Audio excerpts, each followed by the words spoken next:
आज हमारे साथ एक ऐसे शख्स मौजूद हैं जिनकी रिसर्च के बारे में किसी किस्म की कोई शक व शुबा नहीं जाहिर कर सकता। यूं तो Anudhar ji by profession he is a journalist, लेकिन जर्नलिज्म में भी आप उन निर्भीक पत्रकारों में से हैं कि उस दौर में जितनी भी स्टोरीज की उसमें से कोई तथ्य ऐसा नहीं छोड़ा कि कोई उनकी स्टोरी अधूरी मानता हो।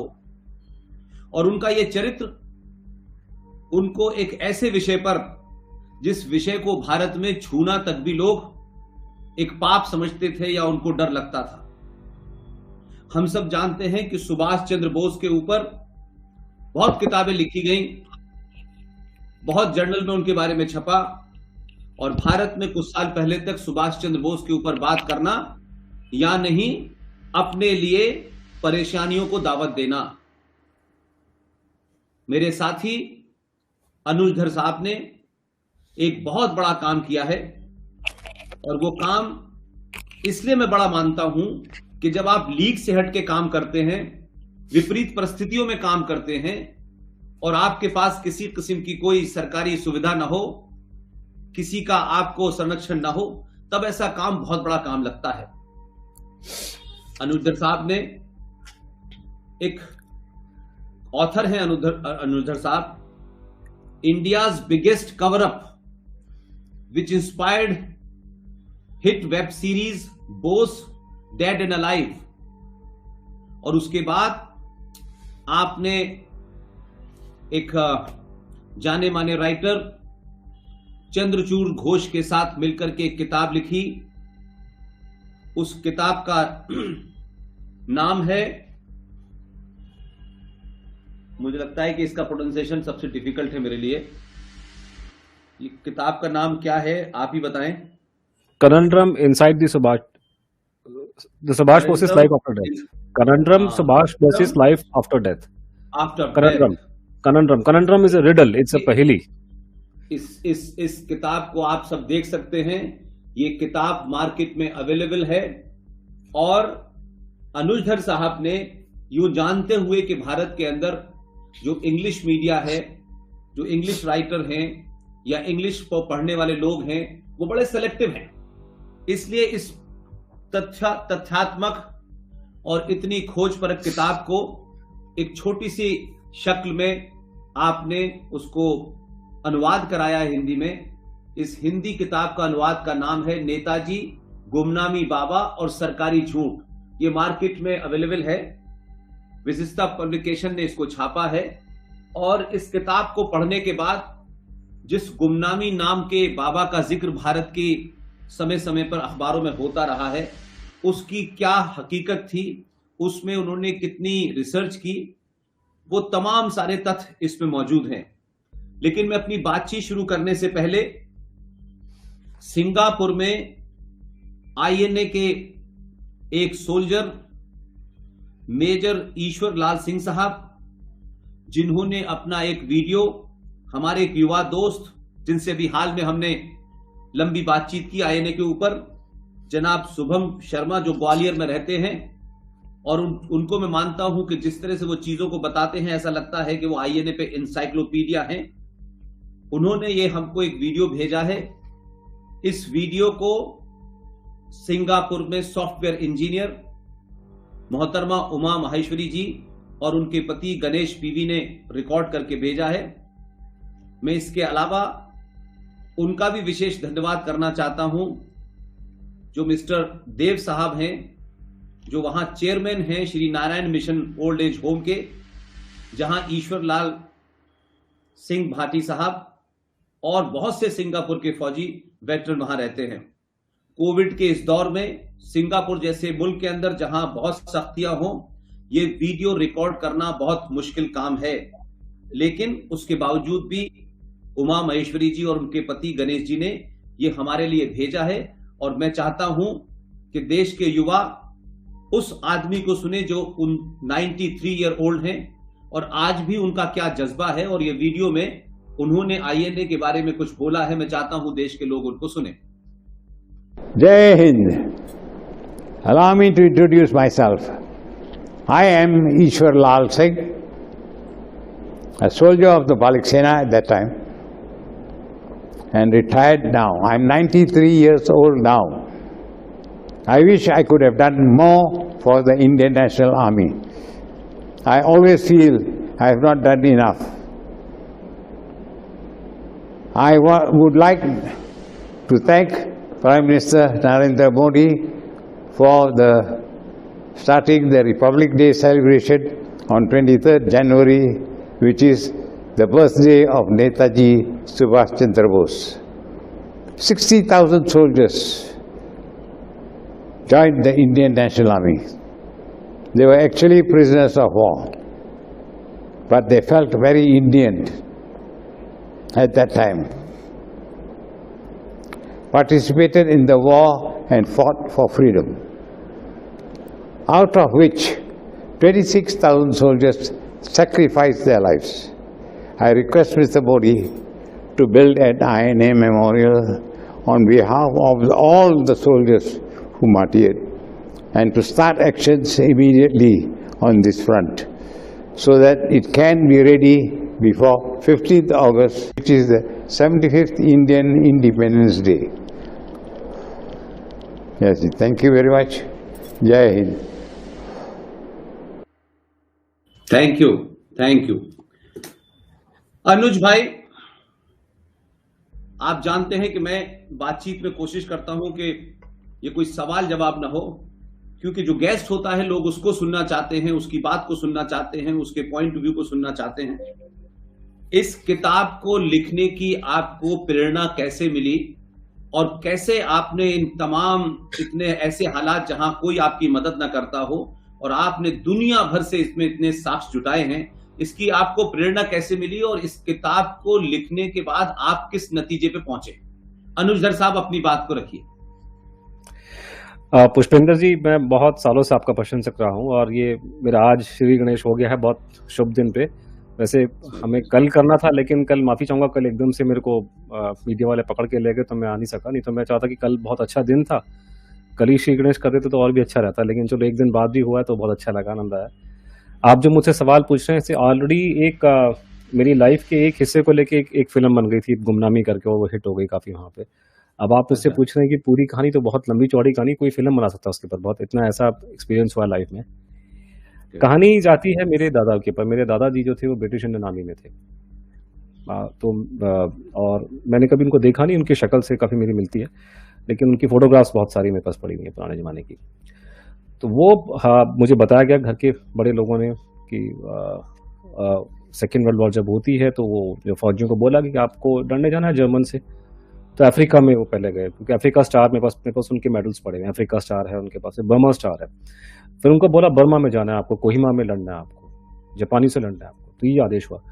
इस समय तक भारत में जो नेताजी जो थे वो निकल चुके थे 1941 में यहाँ से, और किसी को नहीं मालूम था, सेंसरशिप लगी हुई थी।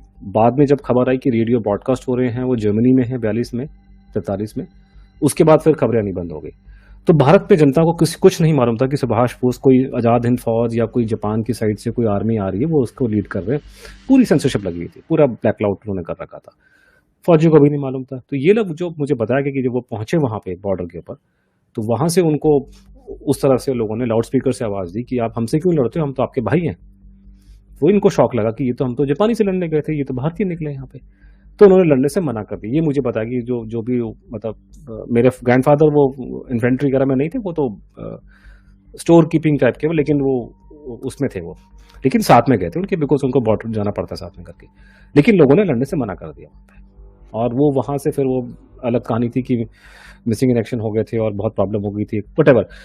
मुझे बचपन से ये बात का इल्म था, पैदा होने के साथ ही, अपने दादाजी की हिस्ट्री के हिसाब से, जो मुझे घर के बड़ों ने बताई, मेरी बुआओं ने बताई या पिताजी ने बताई कि भारत के आज़ाद होने का जो कारण था वो ये था कि भारत पे अंग्रेज राज कर रहे थे उनकी फौज की वजह से, और वो फौज उनके खिलाफ हो गई, ये कारण था वो देश। तो ये इस बात का रियलाइजेशन मुझे बचपन से था, क्योंकि मेरे ग्रैंडफादर का एक्सपीरियंस, मुझे हर एक आदमी अपने बाप दादा को एक्सपीरियंस को याद रखता है। उससे पहले नहीं जाता। मुझे भी अपने परदादा के बारे में कुछ नहीं पता, नाम पते हैं 3-4 जनरेशन के, लेकिन कुछ पता नहीं उनके बारे में। लेकिन वही है कि लोगों को, हर एक आदमी को अपने अपने दादा दादा को या नाना नाना को अगर देखा भी ना हो आपने, तब भी आपको उनकी जानकारी होती है। आदमी कम से कम 2 जनरेशन को नहीं भूलता है, अगर आपने देखा ना भी हो तब भी आप उनके बारे में। तो मुझे काफ़ी अपने दादा के बारे में मालूम है, जबकि उनको मैंने कभी देखा नहीं, मेरे पैदा उनसे बहुत पहले चल बसे थे। तो ये बात मेरे दिमाग में कहीं न कहीं थी, ये दिमाग में थी कि साहब ये तो है ऐसे करके। फिर उसके बाद में मैं कोई नेताजी का भक्त नहीं था, कोई लोग समझे कि मुझे आजकल ऐसी कोई भक्ति की भावना नहीं थी करके, या आपको बहुत ज़्यादा उसमें इंटरेस्ट में लेना, ऐसा भी नहीं था कुछ करके। कोई मैंने कोई जीवनी भी उनकी नहीं पढ़ी थी कभी। आज भी मैं उनकी जीवनी का बहुत ज़्यादा इंटरेस्टेड, मतलब ज़्यादा मैंने कोई शोध नहीं किया उनकी जीवनी के बारे में। उनकी डेथ हिस्ट्री मेरा पूरा शोध। हाँ, एक बात ज़रूर है कि हम लोग कॉलेज में थे तो उस ज़माने में एक समर गुहा, काफ़ी एक किताब उनकी मशहूर थी, नेताजी डेड और अलाइव करके। तो मेरे को याद है उसको मैंने पढ़ के देखा था एक बार। तो उसको देख के मेरे को हल्का सा डाउट था कि इनकी प्लेन क्रैश में कुछ ना कुछ, जो सुभाष बोस की जो कहानी बोली जाती है कि जब देश आज़ाद हुआ तो नेताजी वहाँ नहीं थे, तो कहाँ गए? वो कहा कि प्लेन क्रैश में मर गए थे पहले, उससे आज़ादी से पहले। तो उसमें कुछ डिस्प्यूट है, लेकिन हल्का-हल्का मुझे आइडिया था। 2000-2001 में मैं हिंदुस्तान टाइम्स में नौकरी करता था, और वहाँ पे उस ज़माने में मुखर्जी कमीशन का काम चल रहा था, और कुछ खबरें मीडिया में आ रही थी लेकर के। तो मेरे दिमाग में ये ठनका हुआ कि हम लोग बेकार की ये इधर-उधर की इंक्वायरियाँ कर रहे हैं, क्यों ना हम लोग वहाँ पे, वो कहते हैं कि नेताजी की हड्डियाँ पड़ी हैं जापान में, उसका डीएनए टेस्ट क्यों नहीं हम लोग कर लेते हैं, और ये कहानी खत्म हो जाती है। हम क्यों बेकार का इश्यूज़ को उछाल रहे हैं? मेरा ये अप्रोच था उस टाइम पे। और मैंने उसके लिए कोशिश की, मैंने कुछ लोगों से, डॉक्टर्स वगैरह से बात करी, एम्स वगैरह में फोरेंसिक लोगों से, तो उन्होंने मुझे बताया कि ऐसे जलने के बाद का डीएनए होना पॉसिबल नहीं, तो मैंने वो स्टोरी ड्रॉप कर दी।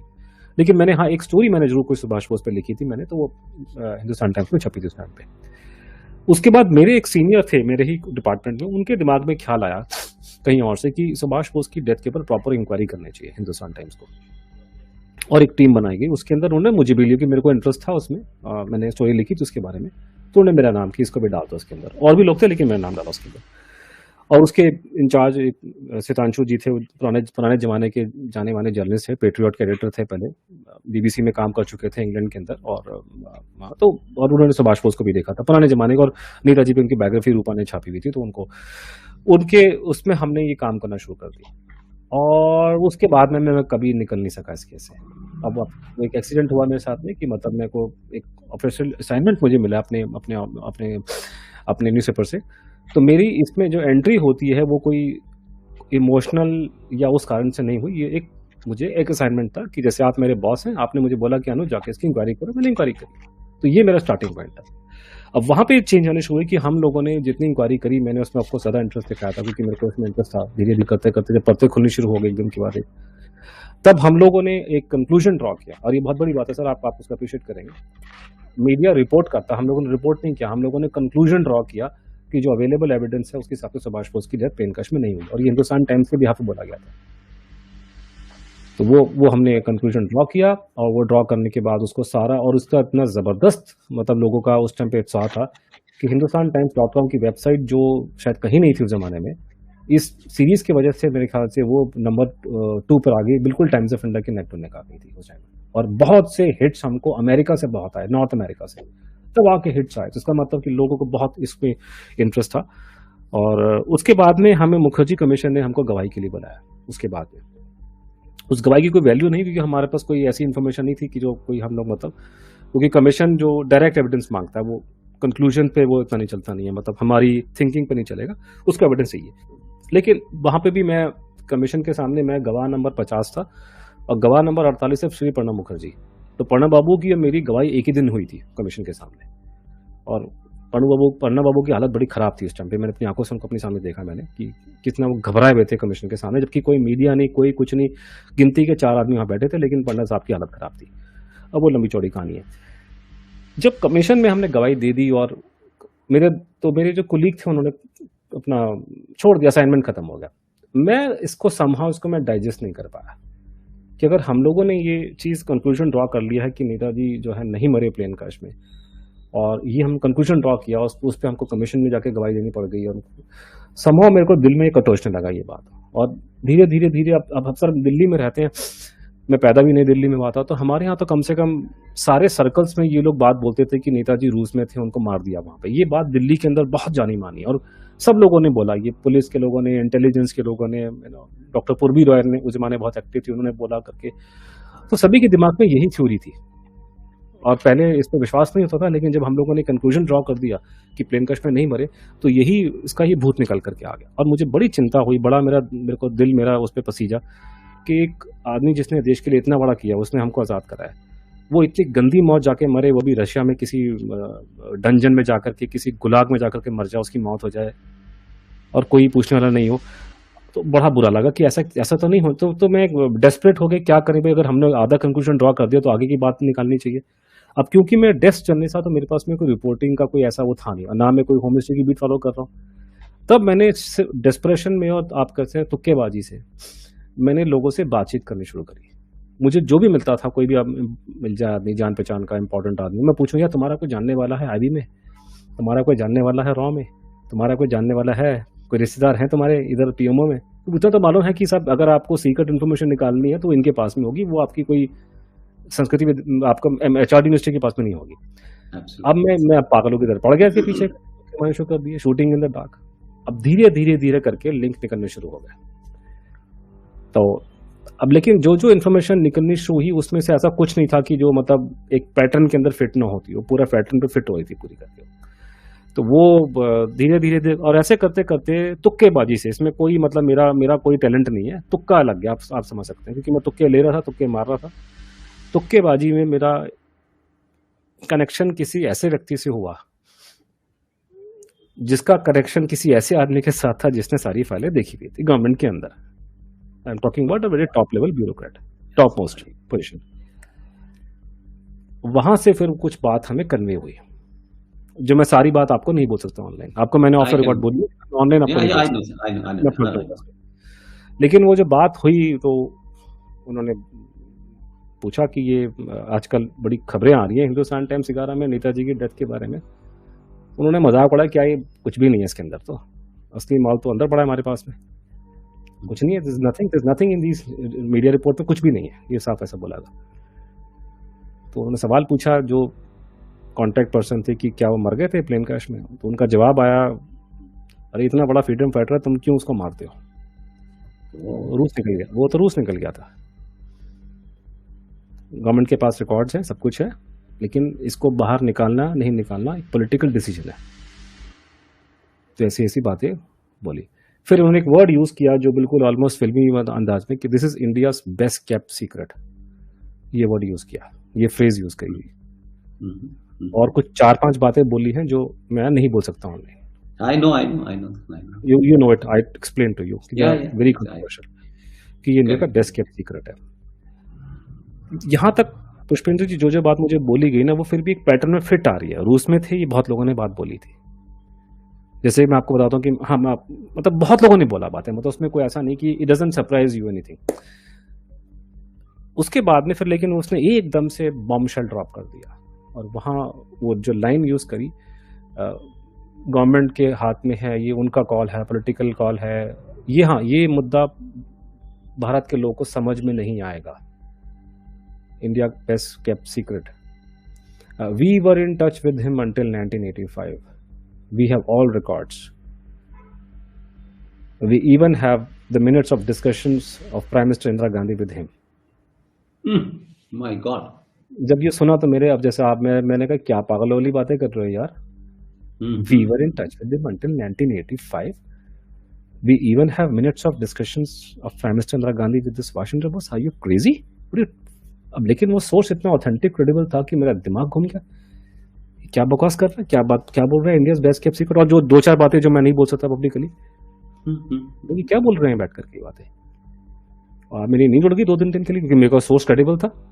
सोर्स मेरे पास, किसी ने स्टोरी प्लांट नहीं की मेरे पे। या तो ना कई बार होता है कि आपको लोग आप पे कोई मजाक करने के लिए आप पे वो कर दे, ऐसा कुछ नहीं था, क्योंकि मैं वो डिटेल पूरी खोल सकता नहीं, लेकिन मैंने ही अप्रोच किया था। और उसके बाद उसको मैंने कंफर्म किया 20 साल में, ऐसा नहीं कि मैं ऐसा उसके बेस पे क्या रहा हूँ, और भी मेरे पास बहुत चीजें। तो वो उसने मुझे तो मेरा अब समझ में ना, ये बोला क्या है। 5 आदमी मिलने आते थे उनसे, अब ये नहीं बताया 5 आदमी कब कहाँ 85 में कांटेक्ट में। पहले तो खोपड़ी में ठनका किया, राजीव गांधी के टाइम पे 85 में सुभाष बोस कहाँ से आ गए। नेताजी तो गांधी जी के बराबर समकालीन थे, और गांधी जी को तो इतना, फिर देखा यार नेताजी की एज कितनी थी, नेताजी तो गांधी जी से 28 साल छोटे थे। इतनी उम्र में बहुत फर्क था। 22 साल बड़े थे सरदार पटेल सुभाष बोस से, पंडित जी 9 साल बड़े थे। और हमारे मुरारजी भाई जब प्रधानमंत्री बने हैं देश के 77 में, मुरारजी भाई सुभाष बोस से बड़े थे कुछ महीने। वो तो उनका माशाल्लाह मुरारजी भाई की शक्ल पे एक झुर्री भी नहीं थी जब वो प्रधानमंत्री बने। जी जी जी। तो एक टॉनिक मिलता था उस जमाने में, कहते वो पीने से आदमी की जवानी रहती है बिल्कुल। यस तो यस। हाँ, तो वो जब 77 में प्रधानमंत्री बन सकते हैं मुरारजी भाई, सुभाष बोस से बड़े थे, मर गए। फिर कि नहीं यार 85 Netaji would have been 88 years old। हाँ 88 is not that advance, it's not 125। फिर लेकिन समझ में आया, फिर याद आया कि हम लोगों ने हिंदुस्तान टाइम्स में एक स्टोरी फ्लोट करी थी। हमने क्वेश्चन पूछा था कि Netaji when did he die, do you think did he die in 45? तो लोगों ने ऐसे बहुत सारे हमको जवाब ईमेल में भेजे थे बहुत सारे। तो वहां से जवाब आया करके किसी का, मैं मेरे को याद है कि हाँ ये 85 किसी मेल में मेरे था मेरे करके। तो देखा है, हाँ वो मेल खोल के देखी, वो मेल में लिखा था कि हाँ I know Netaji did not die in 1945 because he was here with us until 1985, ऐसे कुछ करके मुझे एक मेल था। तो देखा किसी वो इंद्रनील बनर्जी का हाथ लिखा हुआ था उसमें करके। उसको फोन किया, उसने कहा मेरे मेरे मेरे डैडी डॉक्टर प्रियव्रत बनर्जी ने मुझे लिखने को बोला। इंद्रनील भी खुद डॉक्टर ही अभी वो। तो मैंने डॉक्टर प्रियव्रत बनर्जी से बातचीत करी उनसे। अब उनसे बातचीत की तो पहली बात सर, आप तो मीडिया में रह चुके हैं, आप पहले सोर्स की क्रेडिबिलिटी देखते हैं। एब्सोल्युटली। और तो उन्होंने तो उनसे बात, जो जैसे डॉक्टर होते हैं बात करने में सोफिस्टिकेटेड होते हैं, अच्छी अंग्रेजी में बात करते हैं, स्टाइल से बोलते हैं, कॉन्फिडेंटली बोलते हैं। तो डॉक्टर साहब बड़े स्टाइल से बोले मुझे आराम से, तमीज बात। मैंने उनको थोड़ा उनको हल्का सा मैंने मिसलीड किया। मैंने कहा सर हाइट कितनी थी बाबा जी की अब? तो वो बात कर रहे थे गुमनामी बाबा के बारे में। तो मैंने कहा उनकी हाइट कितनी थी? तो मैंने कहा वो कहते 5 फुट 9-10 के आसपास होंगे, मेरे जितने होंगे ऐसे करके। मैंने कहा नेताजी तो 6 फुट के थे। तो उन्होंने कहा जी वो अगर तुम कह रहे हो तो ठीक है, हाइट तो चेंज कर सकता नहीं उनकी में। तो आई अंडरस्टूड कि आदमी झूठ नहीं बोल रहा जो भी है करके। और नेताजी की हाइट 5 फुट 9-10 के आसपास ही थी, बस 5'9" से ऊपर थे थोड़े से। तो अब मुझे याद उसमें आता है कि जब हम लोग हिंदुस्तान टाइम्स में इंक्वायरी कर रहे थे तो मेरा दिमाग बिल्कुल क्लोज था इस इशू। मैं दिल्ली का पैदा हूँ सर, दिल्ली का, हम लोग दिल्ली के पढ़े लिखे हैं, हम तो अंग्रेजी गाने सुन सुन करके हम लोग तो ऐसी बातें करते थे। मेरे को तो सपने आप ख्याल नहीं होगा कि सुभाष चंद्र बोस जो है फैजाबाद में बैठे हुए गुमनामी बन करके। एब्सोल्युटली मेरा दिमाग क्लोज था। जब हमको पहली बार एसटी में लोग कुछ आए थे, जब हम लोगों ने इंक्वायरी की थी, कुछ लोगों ने आके हमें कुछ कागज पत्र दिया कि ये बाबा जी थे वटेवर। तो मैं अपने दोस्त को मैंने झाड़ा था, कुली को, मैंने कहा तुम क्या अपना टाइम वेस्ट कर रहे हो, ये तो पागलपंथी की बातें करने आए। तो मैं तो बिल्कुल, मेरा माइंड टोटली क्लोज था। आज तो लोग कम से कम सुन लेते हैं मुझे, मैं तो सुनने को राजी नहीं था। मैं तो इतना खिलाफ था कि क्या बेवकूफ़ी वाली बातें ये लोग कर रहे हैं, सुभाष बोस कहाँ से जिंदा हो जाएगा, वो भी फैजाबाद जैसे इलाके में। लेकिन जब उन्होंने बोला और उसके बाद से ये बात को इतने साल हो गए, आज तक एक भी इनपुट मुझे मिलते रहते हैं। लास्ट वीक भी इनपुट मुझे मिला है, वो भी किसी गवर्नमेंट के आदमी से मिला है सीनियर लेवल पे। आज तक एक भी इनपुट, एक भी रिसर्च का data, anything that have come to know 20 years। उसके बाद में हम लोगों ने ग्रुप फॉर्म किया, उसमें मेरा दोस्त चंद्रचूड़ आ गया। हम 2015 से ग्रुप हमने बना दिया मिशन नेताजी का। तो अब चंद्रचूड़ मेरा कोई लंगोटिया दोस्त नहीं है, ना चंद्रचूड़, ना शायंतन, ना विशाल। हम जितने लोग काम कर रहे हैं कि हम कोई बचपन के दोस्त नहीं है। हम लोग सारे एक कॉज को लेकर इकट्ठे हुए थे और उनको भी विश्वास करना, चंद्रचूड़ भी विश्वास नहीं करता था, वो लंदन में था उस टाइम पे। तो उसने मुझसे पूछा कि वो बंगाली है, मैं बंगाली नहीं। तो जो मैंने डाटा था मैंने शेयर किया, देखो ये डाटा है, ये लोग हैं। उन्होंने भी उनसे बातचीत करी, वो उनके पास में गए। आज हम लोग पिछले 15 साल से उन लोगों को जानते हैं जो उनके कांटेक्ट में थे। बहुत लंबा समय होता है, आप पत्रकारिता में थे, आप किसी भी आदमी को देखेंगे 5 मिनट बात करेंगे, आपको मालूम चल रहा है कितने पानी के अंदर है।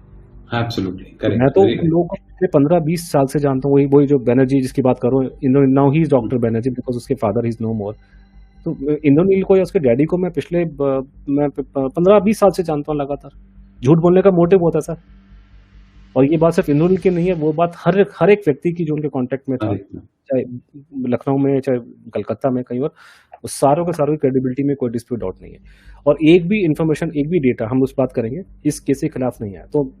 तो मैंने आपको बहुत लंबी कहानी सुना दी, लेकिन जो कि मेरा जो इस पूरे प्रकरण में आना एक फिल्मी कहानी की तरह है। मैं कोई 30 मार खा नहीं था। आप ये कह सकते हैं कि ऊपर वाले ने मेरे गले में डाल दिया इसको चीज़ को, और मैंने इसको छोड़ने की कोशिश भी की थी बहुत बार इसको बीच में से। लेकिन वो जैसे विक्रम बेताल वाली कहानी होगी, मेरे पीछे ये लगता है किस्मत ने लिखा था कि यही काम तुमने करना, तुझे और कुछ नहीं करना।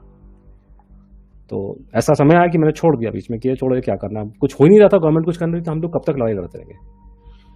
2001-2 के बाद से और 2020 हो गया, बीच में बहुत पड़ाव आए, मैं हर बात को पब्लिकली नहीं बोल सकता, तो ऐसे बहुत पड़ाव आए थे, सरकार कुछ नहीं करी। और आप लोग ये भूल जाते हैं, मेरे से पहले जिन लोगों ने एक दो किताबें मतलब इवन समर गुहा ने जो किताबें लिखी थी वो उस टाइम पे जनता पार्टी की गवर्नमेंट थी। मेरी किताब तो कांग्रेस के टाइम पे आई थी, दोनों की दोनों। मैं तो कांग्रेस के टाइम पे ही अपनी पहली 2 किताबें लिखी उस टाइम पे। और आजकल लोग जो बोल रहे हैं बैठ के ट्विटर फेसबुक में कि अभी मैं बोल रहा हूँ, थोड़ा गूगल सर्च कर लो और गूगल से पहले के अखबार चेक कर लो। मैं आपको ऐसी बातें बोलता मिलूंगा आज से 15 साल पहले भी। और उस जमाने में मेरा गार्डियन में आर्टिकल छप चुके हैं, वो मेरा नाम छप चुका, फॉरेन के टाइम्स में छप चुका, लंदन के अंदर गार्डियन में छपा था 5, 6, 7 में। तो ऐसा नहीं है कि ये बात मैं अभी से नहीं बोल रहा, स्टार्टिंग से बोल रहा हूँ। और जो हमने कंक्लूजन मोटा मोटा ड्रॉ किया था हिंदुस्तान टाइम्स में, अब हमारे पास में इन्फॉर्मेशन बहुत सारी है, लेकिन स्टैंड में कोई चेंज नहीं है। जो 2001 में कंक्लूजन निकाला था वही कंक्लूजन आज भी है। एक भी एविडेंस, एक भी लीड उसके खिलाफ में नहीं गई। आप ये बोल सकते हैं दूसरा कि आज मुझे लोग बोल रहे हैं कि आप लोग ये मिसलीड कर रहे हो। अरे भैया, मैं मिडिल क्लास का आदमी हूं, मेट्रो में घूमता हूं, ठीक है जी। मेरी औकात है कि जो सुभाष चंद्र बोस मर जाए रूस के अंदर या प्लेन क्रैश में मर जाए, मैं वो पागल आदमी हूं जो उसको जिंदा करके फैजाबाद में ले आऊंगा। मेरी क्या ये स्टोरी है बेचने वाली कोई? लोग तो मुझे पागल बोलते थे 2015 से पहले। मतलब अगर मुझे पैसा भी लगाना किसी घोड़े पे लगाऊंगा जो घोड़ा जीतेगा, मतलब ये कोई थ्योरी है जिसपे मैं अपना I put my money on that thing? It doesn't mean. और मेरे पास कैपेबिलिटीज है, क्या रिसोर्सेज मेरे पास में? घूमते हैं मेट्रो के अंदर है, और हम लोग अगर नकली स्टोरी प्लांट भी कर रही तो ये कोई स्टोरी है प्लांट करने वाली कि सुभाष चंद्र बोस जो अनुज भाई एक बेसिकली सेट हमारे यहाँ एक नैरेटिव है ना कि मतलब कुछ लोग कुछ ही काम कर सकते हैं, बाकी ये काम ही नहीं कर सकते। मतलब ये लोगों को लगता है कि भाई अनुज भाई इनका है, अब अगर आप कर रहे हैं तो लोग आज आपको इस सरकार से जोड़ देंगे कि आप प्लीज करना चाहते हैं, क्योंकि 90% सोसाइटी हमारे यहाँ इसी तरह से ग्रो करती है। एक पर्टिकुलर आइडियोलॉजी की सरकार होगी तो कुछ लोग इंटेलेक्चुअल हो जाएंगे, किताबें लिखते हैं, तो उनका वो बना हुआ नैरेटिव है। तो आप जैसे लोग उसमें इसलिए फिट नहीं बैठते कि लोगों को पता नहीं होता, लोग समझते हैं सभी ऐसे हैं तो वो आपको भी ऐसे ही समझते हैं। तो ये मैं इसलिए नई बात नहीं मानता हूँ कि खासतौर से आप जानते हैं मीडिया के अंदर तो बहुत सारे लोग ऐसे हैं कि जो इस नैरेटिव पे चलते हैं। जो आप बताइए हमारे देश में कितने पत्रकार प्राइम मिनिस्टरों के मीडिया एडवाइजर बने, कितने पत्रकार हमारे यहाँ माइनॉरिटी कमीशन के मेंबर बने, लेकिन वो फिर भी पत्रकार रहते हैं। यानी कांग्रेस पार्टी से टिकट भी लड़के आते हैं और फिर भी क्या कहते हैं, लौके अखबार के एडिटर होते हैं, कहते हैं हम तो निष्पक्ष पत्रकारिता करते हैं। तो ये बहुत बड़ी लॉबी है। अभी थोड़े दिन पहले मैंने अभी देखा ट्वीट, अभी मेरे ख्याल से जावेद अख्तर जी ने ट्वीट किया, वो कर रहे हैं कि वो शुगातो बोस का नाम ले रहे हैं, नेताजी के परिवार का एक है। एक तो ये विडंबना बड़ी है कि कोई भी आदमी अगर इंग्लिश में बोलता है, वो भी खासकर अमेरिकन एक्सेंट में हो, तो उसको समझता ठीक ही बोल रहा होगा भैया। तो वो कह रहे हैं कि प्रोफेसर है और नेताजी की फैमिली का आदमी है। बट तुम असली बात ये तो बताओ भैया कि उसके खानदान ने पब्लिक स्टेटमेंट दी कि कांग्रेस पार्टी का चमचा भी है वो। खानदान का रिकॉर्ड लोगों को मिसलीड कर रहे हैं, दूसरों को लेबल लगा रहे हो और अपने गिरेबान में जाके देख नहीं रहे कि आप लोग क्या कर रहे हो। तो मैं कह रहा हूं आदमी के जावेद अख्तर वो अपनी कुछ कविताएं लिखें, नज़में लिखें, वो हर चीज पे दखल देंगे क्योंकि उनको मुसलमान हैं, इसलिए उनको हर बात पे बोलना है। वो इस देश के माहौल पे भी बोलेंगे, वो पार्टीशन पे भी बोलेंगे, वो सुभाष पे भी बोलेंगे, वो हर ऐसे आदमी पे बोलेंगे जिससे उनकी पोल खुलती हो। तो ये एक नैरेटिव है अनुज भाई, मैं उसको कोई उस तरीके से नहीं देखता। लेकिन मैं चाहता हूं कि ये जो पूरा गुमनामी बाबा, अयोध्या, फैजाबाद, ये जो मिस्ट्री है ना, ये आपकी किताब के बाद मैं देखता हूं, जितने लोगों से मैंने बात की कि ऐसे किताब है भाई, और ये किताब में लोगों में बड़ी क्यूरियोसिटी है। मुझे लगता है लोगों को कुछ लगता था ऐसा है, लेकिन क्योंकि कोई उनके पास कोई एक जैसे कह सकते हैं कि सपोर्टिंग डॉक्यूमेंट नहीं था। तो पर्सन लाइक यू, जब आपने वो रिसर्च किए, अच्छा इसमें आपका ना कोई पॉलिटिकल एजेंडा है, और आपने अपनी किताब में लिखा है एक जगह कि उस जमाने एनडीए की सरकार में भी जो मुखर्जी कमीशन बना उसको भी सरकारों ने कोऑपरेट नहीं किया। तो ऐसा नहीं कि कोई आपने कोई कांग्रेस और लेफ्ट और राइट से कोई लेना देना हो। तो नहीं, मैं तो बीजेपी की पड़ा हूँ आजकल। मैं तो अभी पंडित जी गवर्नमेंट तो भी नहीं, अभी तो गए पंडित जी चले गए। ये तो अब जो अच्छा काम करेंगे तारीफ करूंगा, जो कल मूर्ति वाला काम बहुत अच्छा काम हुआ। लेकिन मैं तो उनके पीछे पड़ा हूँ। मैं तो हमारी किताब का लब्बो लबाब है कि गवर्नमेंट ऑफ इंडिया इस केस को दबा के बैठी है। मैं तो योगी जी पे मैंने मोर्चा खोला हुआ है। तो ये तो बिना पढ़े आप इस तरह की लोग बातें कर रहे हैं करके, तो ये है सर। इसमें बड़ा समझना बहुत मुश्किल नहीं है इसको। बड़ा मैं आपको एक मतलब वैसे लोगों को नहीं मालूम था, लेकिन जब से हमारी हिंदुस्तान टाइम्स की हमारी इंक्वायरी आई थी तो बहुत बड़ी जनता उस केस को जान गई। और इतने लोगों में कॉमन सेंस है कि अगर हिंदुस्तान टाइम्स में छापा है, हिंदुस्तान टाइम्स का क्या एजेंडा होगा। आजकल लोग बोल रहे हैं कि ये स्टोरी आरएसएस ने प्लांट करी हुई है, तो हिंदुस्तान टाइम्स के आरएसएस में था क्या भैया? हाँ, वो तो शुरू और ये से बीबीसी कांग्रेस में ही भी रहे खबर आ उनका। चुकी है, इवन बीबीसी में भी खबर इसके बारे में फेवरेबल आ चुकी है। बैठो, बीबीसी भी आरएसएस ने प्लांट करी है क्या? तो इतना थोड़ा, और दूसरी बात है कि बीजेपी संघ वाले तो इसमें इंटरेस्ट नहीं ले रहे इस केस में कुछ खास में। हाँ, तो ये बेकार की बात है। लेकिन मोटा मोटा जो लोगों को समझ जरूरी कि इसमें कुछ कंफ्यूजन नेताजी वाले की उसमें बची नहीं। इनफैक्ट कल रात को मुझसे सवाल पूछा गया था और नेताजी की लड़की वहां बैठी थी, मैंने उनको वही बात मैं आपको रिपीट करता हूँ, मैंने क्या बोला 4-5 सिर्फ 2-3 मिनट में की कहानी है क्या। पहली बात तो ये कि मेरी वजह से मेरी जो पहली किताब आई है बैक फ्रॉम डेड 2005 में, मैंने एक नैरेटिव सेट किया। वो नैरेटिव आज स्टैंडर्ड नैरेटिव हो गया। वो नैरेटिव ये है कि पहले लोग ना अलग अलग अलग बातें क्या करते थे। हम लोग जब छोटे थे, आप भी छोटे होंगे, मैं भी छोटा था, तो हमारे अलग अलग कहानी होती थी कि अटलांटिस नाम का एक महाद्वीप था, वो मिस हो गया, उड़न तस्वीरें आती हैं, इस तरह की सारी कहानियां दुनिया भर में बच्चे और लोग बातें करते हैं बड़े सारे, जो मिस्ट्री होती क्रिएट की वर्ल्ड की मोटी मोटी।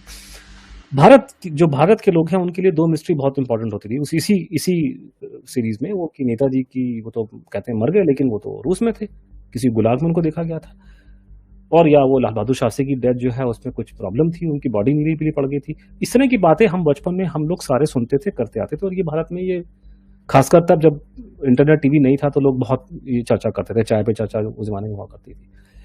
तो मैंने वो नैरेटिव सेट किया कि देखिए सुभाष बोस की डेथ के ऊपर मिस्ट्री है, उसमें लोगों ने अलग अलग बातें बोली हैं, पर आप मोटा मोटा एक चीज दिमाग में रख लीजिए कि सिर्फ 3 थ्योरियां हैं जिसके ऊपर बात करने की जरूरत है। चौथी कोई थ्योरी टेबल पे नहीं है। पहला प्लेन क्रैश थ्योरी की सुभाष बोस की डेथ 18 अगस्त 1945 को एक प्लेन क्रैश में, जो आजकल का जो ताइवान जो कंट्री है, ताइपाई शहर में एक प्लेन क्रैश हुआ था। उनका जो डोमेस्टिक एयरपोर्ट है अभी सोंगशंग एयरपोर्ट, उसमें उनकी डेथ हो गई थी। दूसरी थ्योरी जिसको हमारे जनरल जीडी बख्शी साहब और सुब्रमण्यम स्वामी बहुत खुल करके बोलते हैं कि वो प्लेन क्रैश में नहीं मरे थे, वो रूस में थे बाद में, और पंडित जी के कहने पे उनको वहां पे स्टालिन ने मरवा दिया। और ये भारत की सबसे बड़ी कंस्पिरेसी थ्योरी है, और भगवान ना करे ये सच हो। अगर ये सच है तो बहुत अनर्थ हो जाएगा। तो और तीसरी थ्योरी निकल के जो मैंने मेरे से पहले लोगों ने रिपोर्ट की थी, अशोक टंडन जी ने पहले उसको ब्रेक किया, फिर वीएन अरोड़ा जी, और दोनों अभी भी हमारे बीच में अभी भी हैं। वो अरोड़ा जी जो हैं उन्होंने उसको बाहर निकाला इन दोनों ने मिल करके, और बाकी लोगों ने। तो वो थी, लेकिन कहीं ना कहीं वो दब के रह गई, वो सिमट गई, और कभी वो यूपी से बाहर, लखनऊ से बाहर नहीं आ पाई। तो उसको इंटरनेशनल ले जाने का काम मेरा था, और मैंने उसमें कुछ नई चीजें ऐड करी जो पहले वो लोग उस जमाने में नहीं कर पाए, क्योंकि वो लोग ऑपरेट कर रहे थे 85-87 में, पूरा कंट्री का माहौल कुछ और था। मैं ऑपरेट कर रहा था 2000-2001 के बाद में, मेरे लिए इन्फॉर्मेशन को निकालना आसान हो गया, मैं दिल्ली में था। वो तो मेरी वैसे ये स्टोरी गमनम इसमें। तो तीसरा एंगल जो ऐड हो जाता है कि नहीं, ना वो मरे प्लेन ताइवान में, ना वो मरे रूस में, वो मरे थे अयोध्या के अंदर, और उनका संस्कार हुआ था आपके गुप्तार घाट, जहाँ पे अभी बहुत अच्छा काम, जहाँ भगवान राम को भी जल समाधि ली गई थी, तो वो उस जगह पे। अब उसमें सिर्फ कॉमन सेंस आती है। अभी मैं, क्योंकि बार बार ये लोग मुझे, इवन मीडिया वाले पूछते हैं कि आपका विश्वास क्या है, मैं उनको रिमाइंड कराता हूँ कि भैया मैं जर्नलिस्ट हूँ, मैं विश्वास लेके नहीं चलता, मैं बाबा नहीं हूँ, मैं आपको एविडेंस बता रहा हूँ। I am not dealing with the belief, correct. I am dealing with evidence. आप मुझे एविडेंस दीजिए कि एविडेंस क्या है। तो एविडेंस ये बोलता है कि अगर हम लोग ये साबित कर दें बिना कोई रीजनेबल डाउट के कि नेताजी की डेथ प्लेन क्रैश में हो गई थी ताइवान में, तो ऑटोमेटिकली वो आदमी ना रशिया में मर सकता है, ना वो भारत में आ सकता है। अगर वहीं कहानी खत्म होगी तो जब आदमी मर गया तो वो यहाँ कैसे आ जाएगा। तो अगर हम रीजनेबली इस्टेब्लिश कर दें कि वो ताइवान में मर गए थे, कोई डाउट ना रहे उस पर, तो ऑटोमेटिकली कहानी खत्म। वो ये अयोध्या फैजाबाद और ये रशिया वशिया सब खत्म हो जाएगा। उसी लॉजिक पे अगर हम ये स्थापित कर दें कि साहब जो सुब्रमण्यम स्वामी और जीडी बख्शी साहब कहते हैं कि साहब उनको रूस में मार दिया गया था उनको, ठीक है, कल को कोई निकला आता है मान लीजिए, क्योंकि रूस में मारा होगा तो पूरा फायरिंग स्क्वाड होगा, उनकी कवर होगी, वहां पे रिकॉर्ड बनते हैं, मजाक थोड़ी ना। ऐसे रशिया में ऐसे शूटिंग नहीं किसी को होती है। तो डाटा निकल जाए, क्लियर डॉक्यूमेंट निकल जाए, तो उसका मतलब ऑटोमेटिकली कहानी खत्म कि साहब वो प्लेन क्रैश में नहीं मर सकते और वो अयोध्या में नहीं हो सकते। हाँ, अगर रशिया वाली बात सच निकलती है तो मेरे को एक एकेडमिक इंटरेस्ट होगा कि फिर ये कहानी में क्या है, खेल है, क्या झोल है, लेकिन कम से कम कहानी वहां खत्म हो जाएगी कि साहब वो वहां नहीं मर सकते, तो वो कहानी वहां खत्म हो जाती है। अब आपको यही यार्डस्टिक आपको अप्लाई करना पड़ेगा तीसरे एंगल पे, कि अगर ये साबित होता है कि वो भारत में थे सन 70, 75, 85 तक, तो ऑटोमेटिकली वो रशिया में नहीं मर सकते, वो ताइवान में नहीं मर सकते। हाँ, ताइवान में क्या हुआ, रशिया में क्या हुआ, ये हम उस पर गहन स्टडी करेंगे, उसके वो किताब इतनी मोटी बना दी है। लेकिन जब स्थापित, तो पहले हमको ये स्टैब्लिश करना है कि क्या ये आदमी जिंदा था कि नहीं था। अब लोग क्या करते हैं कि लोग सवाल पहले पूछ रहे थे कि नहीं, अगर वो यहाँ आते थे तो निकल के क्यों नहीं आए, वो किससे डर, या वो क्यों निकल के नहीं है, किससे डरे थे, ये बात की बात है। पहले आप ये देखो कि क्या हमारे पास में रीजनेबल एविडेंस है वो स्टैब्लिश करने के लिए, या इवन एक थ्योरी फ्लोट करने के लिए कि वो भारत में थे। तो पहली चीज जो प्लेन कैश की थ्योरी आती है, एक लोगों को समझना चाहिए कि जो प्लेन कैश की थ्योरी है वो वैसी थ्योरी नहीं है जैसे माधव सिंधिया का प्लेन कैश हुआ था या संजय गांधी का प्लेन कैश हुआ था कि जहाज उड़ा, संजय गांधी जहाज में बैठे, 6 लोगों ने देखा जहाज उड़ गया, जहाज क्रैश कर गया, संजय गांधी जी की बॉडी मिल गई, सब लोग हॉस्पिटल ले गए, जो डॉक्टरी काम करना किया बाद में उनको कमिट कर दिया गया। इसमें पूरी कहानी सुभाष बोस की डेथ की थी, it was based on here से। उसने कहा ये हुआ, उसने कहा ये हुआ, उसने कहा ये हुआ, ना डेड बॉडी है, ना डेड बॉडी की फोटोग्राफ है, ना आपके कोई रिकॉर्ड मिल रहे हैं कंटेम्प्रेरी वहां से, तो आप साबित कैसे करोगे साहब वो बंदा मरा था। ऊपर से प्रॉब्लम ये है कि इस पे ब्रिटिश अमेरिकन को ही शक हो गया था, उन्होंने पहली इंक्वायरी उन्होंने अमेरिकन ने इस पे की थी, उन्होंने बिलीव किया कि कोई डायरेक्ट एविडेंस नहीं, ये सब जापानी इसका क्लेम कर रहे हैं। ब्रिटिश ने जो प्रॉपर इंक्वायरी करवाई, उन्होंने यहाँ पे कंबाइंड सेक्शन नाम का एक स्पेशल यूनिट बनाया उसके लिए, उसमें डब्ल्यू मैकराइट जो आईबी के नंबर 2 थे वो उसके हेड थे, उसके नीचे बहुत बड़े बड़े अफसरों की टीम थी, PES फिनी उसमें थे, फिनी जो थे बंगाल पुलिस के चीफ थे, सुभाष बोस के एक्सपर्ट थे, एक राय बहादुर बख्शी बद्रीनाथ जो बाद में आज़ादी के बाद भी आईबी में बहुत बड़े अफसर थे वो उसमें इन्वॉल्व थे, तो ऐसे, और एक डेविस था, तो ये सब लोग मिलकर के इन लोगों ने टीम बनाई, इन्होंने इंक्वायरी करी, कंबाइंड सेक्शन है, और कंबाइंड सेक्शन की आखिरी रिपोर्ट जो है वो गलती से भारत सरकार ने 97 में रिलीज कर दी, मेरे ख्याल से गलती से निकलाई वो, तो वहां वो कंक्लूड कर रहे हैं कि ये प्लेन क्रैश का कुछ डाउटफुल लग रहा है और वो रशिया में होने का प्लान दिखाई दे रहा है करके। लेकिन ऐसे बहुत से डॉक्यूमेंट हैं जहां रूस में आने की बातचीत हो रही है और उन्होंने डाउट किया था, और इसलिए कभी जो आपके हमारे देश में जो सरकार थी अंग्रेजों के जमाने में, उन्होंने कभी एडमिट नहीं किया कि सुभाष बोस की डेथ हुई है, उन्होंने क्वेश्चन मार्क ही रेज किया उसके ऊपर। तो अब इसका अंदर ज्यादा भी वो करने की जरूरत नहीं है। 1997 के आसपास जब देश में सुभाष बोस की 100th बर्थ एनिवर्सरी बन रही थी और देश को आजाद हुए 50 साल हो गए थे, तो नेताजी बहुत ज्यादा न्यूज में आने शुरू हो गए उस जमाने के अंदर भी, आपको याद होगा। और उसी टाइम पे लोगों ने, जो लोग प्लेन क्रैश की थ्योरी को सपोर्ट करते हैं, जो प्लेन क्रैश की थ्योरी ये बोलती है कि सुभाष बोस की वहाँ प्लेन क्रैश में दुर्घटना होती है, वहाँ उनकी मौत हो जाती है और उनको वहीं क्रिमेट कर जाता है, क्रिमेशन वहीं होती है ताइवान में, ताइपे में, और बाद में उनकी जो अस्थियां हैं वो जापान में ले जाई जाती हैं, वहाँ जाके किसी टोक्यो में रंकोजी टेम्पल में जाके रख दी जाती है, और वो अभी वहीं पड़ी हुई है। तो 97 में लोगों ने बोलना शुरू करा कि आप नेताजी को मरे इतना टाइम हो गया, आप लोग बेकार की कंट्रोवर्सी कर रहे हो, वो अस्थियां अभी भी पड़ी हैं मंदिर में, उनको बाहर लेके आना चाहिए। तो उस जमाने के जो हमारे रक्षा मंत्री जी थे मुलायम सिंह जी, उन्होंने मेरे ख्याल से अनविटिंगली बोल दिया कि मैं लेकर आऊंगा। तो जब ये बात हुई तो किसी भाई ने जाकर के वहां पे कलकत्ता हाईकोर्ट में केस ठोक दिया। उसने कहा पहले आप पता लगाओ ये हड्डी है किसकी, उसके बाद लेके आना भारत के अंदर। आप किसी अरे गरे की हड्डी लगेगी, हमको चेप रहे हिंदुस्तान में सुभाष बोस की हड्डी बना करके। तो प्रभाष शंकर मिश्रा जी उस टाइम चीफ जस्टिस थे कलकत्ता हाईकोर्ट के। अब यहाँ एक बात बोलना बहुत जरूरी है, हमारे देश में जो हाई कोर्ट्स के जो जजेस होते हैं, चीफ जस्टिस, वो स्टेट के नहीं होते, क्योंकि लोग बोलेंगे कि बंगाली होगा तो सेंटी हो गया, जबकि बात उसी की बंगाली में से आते तो सेंटी है नहीं इस केस के अंदर, वो तो कांग्रेस पार्टी के सपोर्टर थे भैया, वो और आधे लाल सलाम है। सुभाष बोस में इतना ही इंटरेस्ट अगर बंगाली में होता तो आज और हमको बैठने की जरूरत थी नहीं इस केस पे लेकर के, वो पहली बार, वो यही तो हमारी ट्रेजेडी है पूरे केस में कि बंगाल इस केस में खड़ा नहीं हुआ इस केस में आज तक कभी।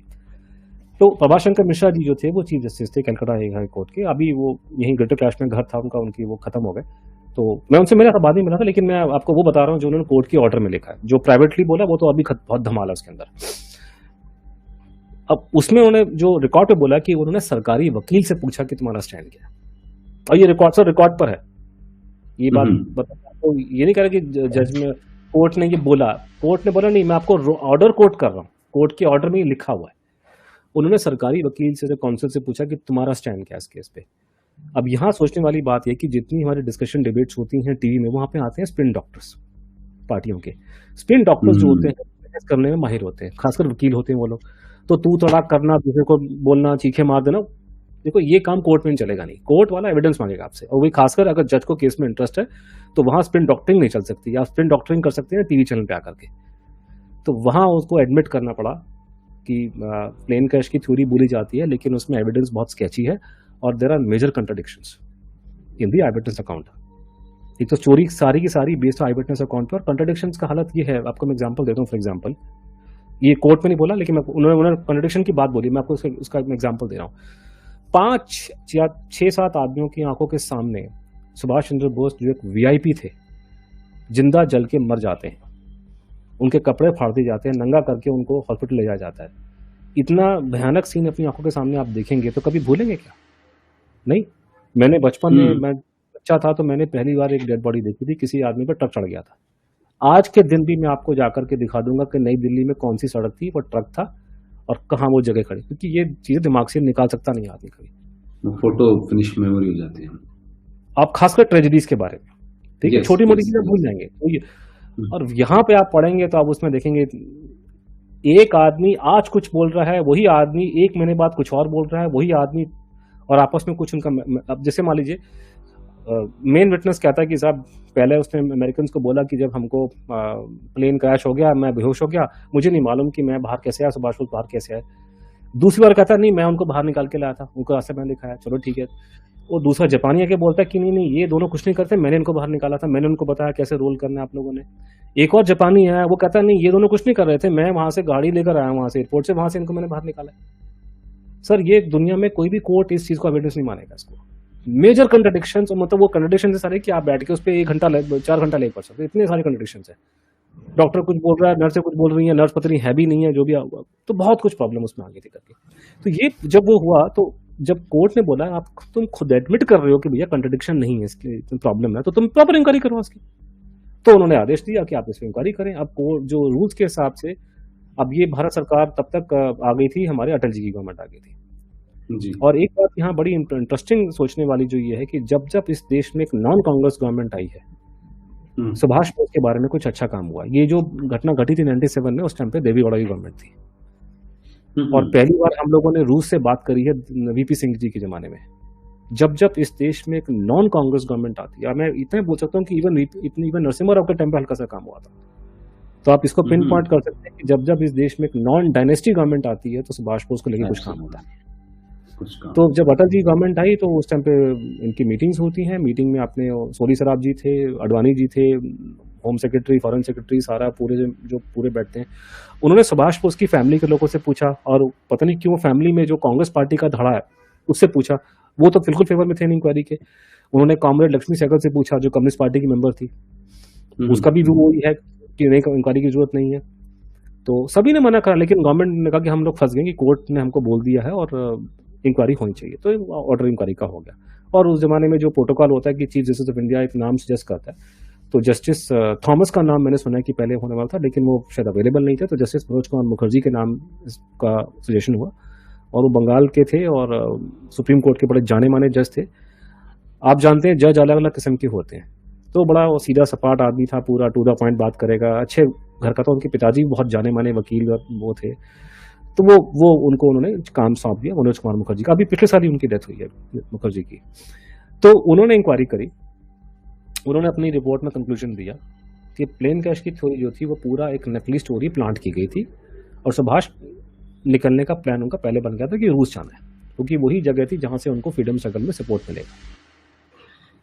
अब उसमें प्रॉब्लम ये आ रही है कि उनके पास में कोई ऐसा एविडेंस नहीं है, रूस में उनको एक्सेस नहीं मिला किसी डॉक्यूमेंट का, किसी इंटेलिजेंस आर्काइव का, तो वो ये स्थापित नहीं कर सके कि वो रूस में थे उस जमाने में। मैं ऐसे पत्रकार आपको बोल सकता हूँ, अगर आप मुझसे सवाल पूछे कि अनुज क्या नेताजी रूस में थे 45 के बाद, मैं आपको बोलूंगा हाँ वो थे, क्योंकि मैं इंटेलिजेंस की रिपोर्ट्स की बात कर रहा हूँ। जस्टिस मुखर्जी का प्रॉब्लम है कि वो अपने एविडेंस एक्ट के हिसाब से इंटेलिजेंस की रिपोर्ट्स को वो नहीं मानते एविडेंस, लेकिन आप और मैं, हमारा नजरिया कुछ और है एज अ पत्रकारिता की तरफ से। और भी बहुत से, फॉर एग्जाम्पल अगर कोई सवाल पूछे, नहीं आप कह रहे हैं कि नेताजी रूस में थे सन 45 के बाद में, लेकिन आप मुझे कोई एविडेंस दिखाइए जो मैं कोर्ट में ले जा सकूं, तो मैं आपसे पूछ सकता हूं कि दाऊद इब्राहिम बैठा है कराची में, उसका एविडेंस क्या तुम्हारे पास में लीगली एडमिसिबल दो मुझे। और आपको मालूम है कि लीगली एडमिसिबल एविडेंस क्या होगा, उसका एविडेंस लीगली एडमिसिबल ये होगा कि दाऊद इब्राहिम आएगा किसी भारत के कोर्ट में, एफिडेविट दे कि मेरा नाम दाऊद इब्राहिम है, मैं कराची में रहता हूँ, तब उसको मानेंगे हाँ जी। तो ये कोई प्रूफ नहीं है। इवन जब बिन लादेन को पकड़ा गया वहां पे एबोटाबाद में, उसका एविडेंस है कोर्ट ऑफ लॉ के हिसाब से। जो अमेरिकन के पास में इंटेलिजेंस थी उनके पास में फोटोग्राफ भी नहीं थी, और ओबामा इतना डरा हुआ था, उसने कहा भैया कोई शेख मिल जाए, उसकी बीवी मिल जाए, हम तो फंस जाएंगे वहां पे जाकर के। अगर मान लीजिए हाइपोथेटिकल सिनेरियो कि जितना एविडेंस अमेरिकन के पास में था, अगर वो किसी भारतीय कोर्ट में आते कि देखो जी हमारे पास में ये एविडेंस है कि ये बिन लादेन बैठा है एबोटाबाद में, क्या हम अटैक कर दें इस पे, हमारे कोर्ट तो मना कर देंगे, हम तो वैसे ही ठेका लेके बैठे हैं ह्यूमन राइट्स फैलाने का पूरी दुनिया के अंदर। तो दुनिया ऐसे नहीं चलती है। ये ऑपरेशन जितने फौज के इंटेलिजेंस के जब मारधाड़ होती है, ये सारे के सारे एक हिंट मिलता है और काम हो जाता है। तो सुभाष बोस के रूस में होने के 1000 पॉइंट्स आपको दिखाई दे रहे हैं। वो टेक्निकलिटी ये है कि रूस वाले एडमिट नहीं कर रहे क्योंकि हम उनसे पूछते नहीं है, तो वो otherwise it's very clear. The problem जो जहां पे आ रही है और जहां पे मेरे को लगता है कि क्यों मुझे समझ में नहीं आ रहा कि जनरल बख्शी और इवन सुब्रमण्यम स्वामी जैसे पढ़े लिखे इंसान इस तरह की बातें कर रहे हैं। ये जो पूरा हाइपोथेसिस जो दिया जा रहा है कि साहब पंडित जी के कहने पे स्टालिन ने मार दिया, कम ऑन। नहीं देखिए, उसमें उसमें उसमें उसमें देखिए देखिए मैं बख्शी साहब को तो नहीं कह रहा, सुब्रमण्यम स्वामी के बारे में तो मेरे नजरिया ये है कि वो कभी आरएसएस को फासिस्ट ऑर्गेनाइजर कहते हैं, कभी वो सोनिया गांधी से सरकार गिराते हैं। तो मैं कभी कभी मानता हूं कि बड़े इंटेलेक्चुअली और सोफिस्टिकेटेड एक पॉलिटिकल ब्रोकर टाइप की उनकी बातें। अब पंडित जी को डायरेक्ट आप उनके कहने पे मार दिया, ये एक ऐसी बात है कि जिसको कोई नहीं कह सकता, लेकिन कोई नहीं लेकिन उसमें, इसका नहीं पॉलिटिकल टोन ज्यादा है। नहीं उसमें कई लोगों ने बोला, लेकिन मैं कह रहा हूँ कि मेरे को उस पूरे हाइपोथेसिस से बहुत परेशानी, मेरे को परेशानी वो ये है कि कॉमन सेंस का पॉइंट है, जो बेसिक सेंस ऑफ हिस्ट्री है, जो लोगों को नहीं मालूम है। स्टालिन के भारत से कोई अच्छे संबंध नहीं थे। एक, स्टालिन जब तक था भारत से कोई खास, हमारे संबंध रूस से अच्छे स्टालिन के जाने के बाद हुए। पहली बात तो ये प्रॉब्लम आ रही है। दूसरा, ये स्टालिन जब हमारे महात्मा गांधी जी को जो हत्या हुई थी, इन लोगों ने फूल तक नहीं भेजे हमारे को 2-3 दिन तक, ये हालत थी। महात्मा गांधी को उन्होंने बोला रिएक्शनरी वर्ड यूज किया। और पंडित जी के बारे में अपने उसने स्टालिन ने किसी नोट में लिखा राजनीतिक वैश्या, उसका ऐसा डिस्क्राइब किया, पॉलिटिकल प्रोस्टिट्यूट उसके बारे में लिखा हुआ है, ये वर्ड यूज किया उसके लिए। तो जो आदमी उसको राजनीतिक वैश्या बता रहा है चाचा नेहरू को, हमारे स्टालिन, पंडित जी ने पता नहीं क्या कारण था, ये तो भगवान ही जाने, लेकिन बड़ा कॉमन सेंस की बात है। क्यों? जब भारत आजाद हुआ तो आपको पता भारत का पहला एम्बेसडर कौन था रूस के अंदर? पंडित जी की बहन। हाँ, बहन गई वहां पे। विजयलक्ष्मी पंडित। हाँ, विजयलक्ष्मी बहन सब पंडित। कहानी है ना कि बहन वहां के कुछ पता लगाने गई थी वहां पे। वो भी कहानी वो अलग कहानी है कि बहन वहां गई थी, फिर हमारे फिर वो हमारा टीचर्स डे गया, उसके बाद में राधा कृष्णन गया, फिर यहाँ पर वो आया, उसके एकदम से उसके सितारे खुल गए, सीधा ही एम्बेसडर बनने के बाद सीधे राष्ट्रपति बन गए, उपराष्ट्रपति बन गए, भारत रत्न मिल गया पहला देश का, पता नहीं क्या सुरखाप के पर लगे थे उसमें। और वो कहानी निकल के आ रही है ना कि वो मौलाना आजाद ने बोला था किसी मीटिंग में कि क्या हम सब मर गए हैं, ये सर पल्ली कहाँ से पैदा हो गया हमारा राष्ट्रपति बनने के लिए। तो वो बड़ी बड़ी बड़ी जबरदस्त मिस्ट्री है कि इस राधा कृष्णन जो भारत का एम्बेसडर था रशिया में, वो सडनली उसके कैसे बारे न्यारे हो गए उसके, है नहीं हो। तो वो तो ये वहां पे स्टालिन ने पंडित जी की बहन को मिला तक नहीं वहां पे। तो ये कौन सी कॉमन सेंस जो ये बोलती है कि पंडित जी के कहने पे स्टालिन, जो स्टालिन पंडित जी को राजनीतिक वैश्या बता रहा है, उसके कहने पे वो उस आदमी को मारेगा जिसकी मदद वो पहले कर चुका है 41 में। सुभाष बोस ने 1944 में रूस के एम्बेसडर को चिट्ठी लिखी है, क्योंकि रूस की कोई लड़ाई जापान के साथ में नहीं थी उस टाइम पे। रूस का एम्बेसडर जैकब मलिक वहां बैठा हुआ था टोक्यो के अंदर, वो चिट्ठी अवेलेबल है, मदद मांगी है। फिर उसके बाद में सुभाष बोस 1941 में दिसंबर में सीक्रेट ट्रिप इनकी रशिया में होती है। तो ये सब बातें हैं रिकॉर्ड पर। तो आप तो दूसरी बात, और सब जितना मोटा लब्बो लबाब, एक बात और है कि इन्होंने बहुत डॉक्यूमेंट्स को ट्विस्ट कर रहे हैं लोग बीच में, स्वामी जी। जो लब्बो लबाब निकल के आ रहा है सारी रिपोर्ट्स इंटेलिजेंस की, और जितने क्रेडिबल एविडेंस जो आ रहे हैं, वो ये दिखा रहे हैं कि सुभाष बोस को शेल्टर मिला था उसके अंदर। मारने की बात कहीं नहीं आ रही है, सिर्फ शेल्टर की बात आ रही है। जो क्रेडिबल, इवन जो रिपोर्ट्स इंटेलिजेंस की, वो सारे लिख रहे हैं कि शेल्टर मिला उसको वहां। तो शेल्टर को, किसी को संरक्षण मिलना और मारना अलग अलग बात नहीं है। ये समझे कि वहां पे तो मार दिया क्यों, अरे उनको संरक्षण मिला वहां पे, वो क्यों मारेंगे उनको वो लोग। पहले उन्होंने मदद करी 41 में, जब यहाँ से भागे थे नेताजी 1941 में, तो लोगों को ये बेसिक बात याद नहीं है। काबुल के बाद वो जहाज में नहीं गए थे, वो जब काबुल यहाँ से गए हैं 41 में, जनवरी 41 में यहाँ से कलकत्ता से भागे, ट्रेन पकड़ी, वो पेशावर वगैरह होते काबुल पहुंचे। काबुल से उनको एक नकली पासपोर्ट मिला इटालियन दूतावास का, वो नकली पासपोर्ट उन्होंने लिया। उन्होंने वो जो देने वाला जो आदमी था कुरोनी, वो बाद में बहुत बड़ा, वो भी मंत्री बना, वो भी बहुत सुभाष बोस का बहुत सपोर्टर था। उसका लड़का भी हमारा एम्बेसडर था इटली का थोड़े साल पहले, उसी आदमी का, क्योंकि Quaroni became very famous minister in Italy afterwards, and he remain very Subhash Bose admirer even afterwards. तो कुरोनी ने उनको एक नकली, उनको वो दिया, उनको एक बना करके पासपोर्ट, और ओरलैंडो मुजेटा के नाम से। लेकिन वो रूस में दिखा करके नेताजी रूस में गए, रूस में 10 दिन रहे हैं, और रूस से वो बर्लिन गए थे। वही रूसी अगर उनको पकड़ के हवाले कर देते अंग्रेजों के, तो किसी को कानो कान खबर नहीं होती, वो तो गलत वहां पे छुप के भाग रहा था। तो रूस ने उनकी मदद पहले करी हुई थी, उसी स्टालिन ने उनकी मदद करी थी। दुनिया बड़ी कॉम्प्लेक्स है। अब प्रॉब्लम सर आ रही है कि प्लेन क्रैश में नहीं मरे, रूस में नहीं मरे। अब यहां प्रॉब्लम आ रही कि जस्टिस मुखर्जी गए फैजाबाद में, अयोध्या में, फैजाबाद का इलाका जहां वो रहा करते थे, अयोध्या में भी रहे, उससे पहले 10 साल वो अयोध्या में रहते, लेकिन जिंदगी के 2 लास्ट साल उन्हें बिताए हैं, जिसको आजकल फैजाबाद का नाम दिया जाता है। उससे 10 साल पहले वो अयोध्या में थे, बिल्कुल राम टेम्पल के आसपास की जगह पे वहां रहा करते थे। तो वो जब गए वहां पे, उन्होंने इंक्वायरी करी और उन्होंने अपनी रिपोर्ट में लिखा, और उनका कंक्लूजन ये था कि आई विटनेस अकाउंट मैच कर रहा है, कि there is credible eye witness account की आदमी सुभाष बोस थे। खासकर वो लोग जिन्होंने सुभाष बोस को भी देखा, नेताजी को भी देखा है, उसको ना मानने की कोई कारण नहीं। और आई विटनेस अकाउंट क्या होता है ये बताना बहुत जरूरी है। आई विटनेस अकाउंट ये चीज होती है कि कोर्ट कचहरी में फांसी हो जाती है आई विटनेस अकाउंट के बेस पे कि हाँ मैंने देखा था उसने गोली चलाई, खत्म। आप कोर्ट में जाकर किसी ने ये बंदा बोल दिया ना कि हाँ मैंने देखा था गोली चलाई थी, बस फांसी हो जाएगी आपको। ये होती है ताकत आई विटनेस अकाउंट की। और हमारे कोर्ट की रूलिंग्स हैं कुछ जगह पे कि अगर आई विटनेस अकाउंट में और डीएनए में क्लैश हो जाए तो आई विटनेस अकाउंट कई बार भारी पड़ जाता है उसके ऊपर। तो ये कोर्ट, सुप्रीम कोर्ट की रूलिंग्स हैं। तो आई विटनेस अकाउंट बहुत इंपॉर्टेंट चीज है, खासकर इतने मर्डर वर्डर इसमें आई विटनेस अकाउंट ही चलता है हर जगह। तो वो मुखर्जी कह रहे हैं, सुप्रीम कोर्ट का जज, जाना माना criminal law expert, supreme court का जज था वो, कोई 2 टके का कोई पत्रकार नहीं था। वो कह रहा है आई विटनेस अकाउंट मैच कर रहा है। नंबर 2 ही इज राइटिंग कि डॉक्यूमेंट्री एविडेंस की जो करस्पॉन्डेंस गुमनामी बाबा में, सो कॉल्ड बाबा में और उसके फॉलोअर्स में, जिसमें से आईएनए के लोग भी थे पुराने इंटेलिजेंस के, वो आपस में वो भी मैच कर रहा है। तो आई विटनेस अकाउंट मैच कर रहा है, आपका डॉक्यूमेंट्री मैच कर रहा है। कि कमीशन की रिपोर्ट में मेंशन किया हुआ है कि there is no clinching evidence that this man was Netaji. उसका मतलब लोगों ने निकाला कि मुखर्जी कमीशन ने वो रिजेक्ट कर दिया। नहीं, उन्होंने रिजेक्ट नहीं किया। उन्होंने बोला है कि एविडेंस है लेकिन क्लिंचिंग नहीं है। क्यों नहीं है? कि आई विटनेस अकाउंट मैच कर रहा है, डॉक्यूमेंट्री मैच कर रहा है, लेकिन गुमनामी बाबा की हैंडराइटिंग और वहां से कुछ दांत मिले थे 7-8 जो शायद उनके दांत थे, उन पर टेस्टिंग हुई गवर्नमेंट की लैब्स में और रिपोर्टें नेगेटिव आई। तो फॉरेंसिक एविडेंस जो है वो निगेट कर रहा है आई विटनेस अकाउंट को और डॉक्यूमेंट्री एविडेंस को। तो there is no clinching evidence this man was Netaji. That is, there is evidence he is Netaji but it is not clinching. लेकिन उसको जमा बना देंगे साहब वो तो। अच्छा, अब क्योंकि मैं खुल के बोल सकता हूँ कि जस्टिस मुखर्जी अब है नहीं। अब मैं भी, जो मैं हिंदुस्तान टाइम्स में नौकरी करता था, इतनी तो साइंस मुझे भी आती है भैया कि मैं भी पॉलिटिकल साइंस का पढ़ा हूँ कि डीएनए अगर किसी का नेगेटिव हो जाए तो उसके बाद में तो कहानी कुछ है नहीं आज के जमाने में कोर्ट कचहरी में। क्योंकि हमको ये मालूम था पहले दिन से कि वहां पे कुछ गड़बड़ हुई है।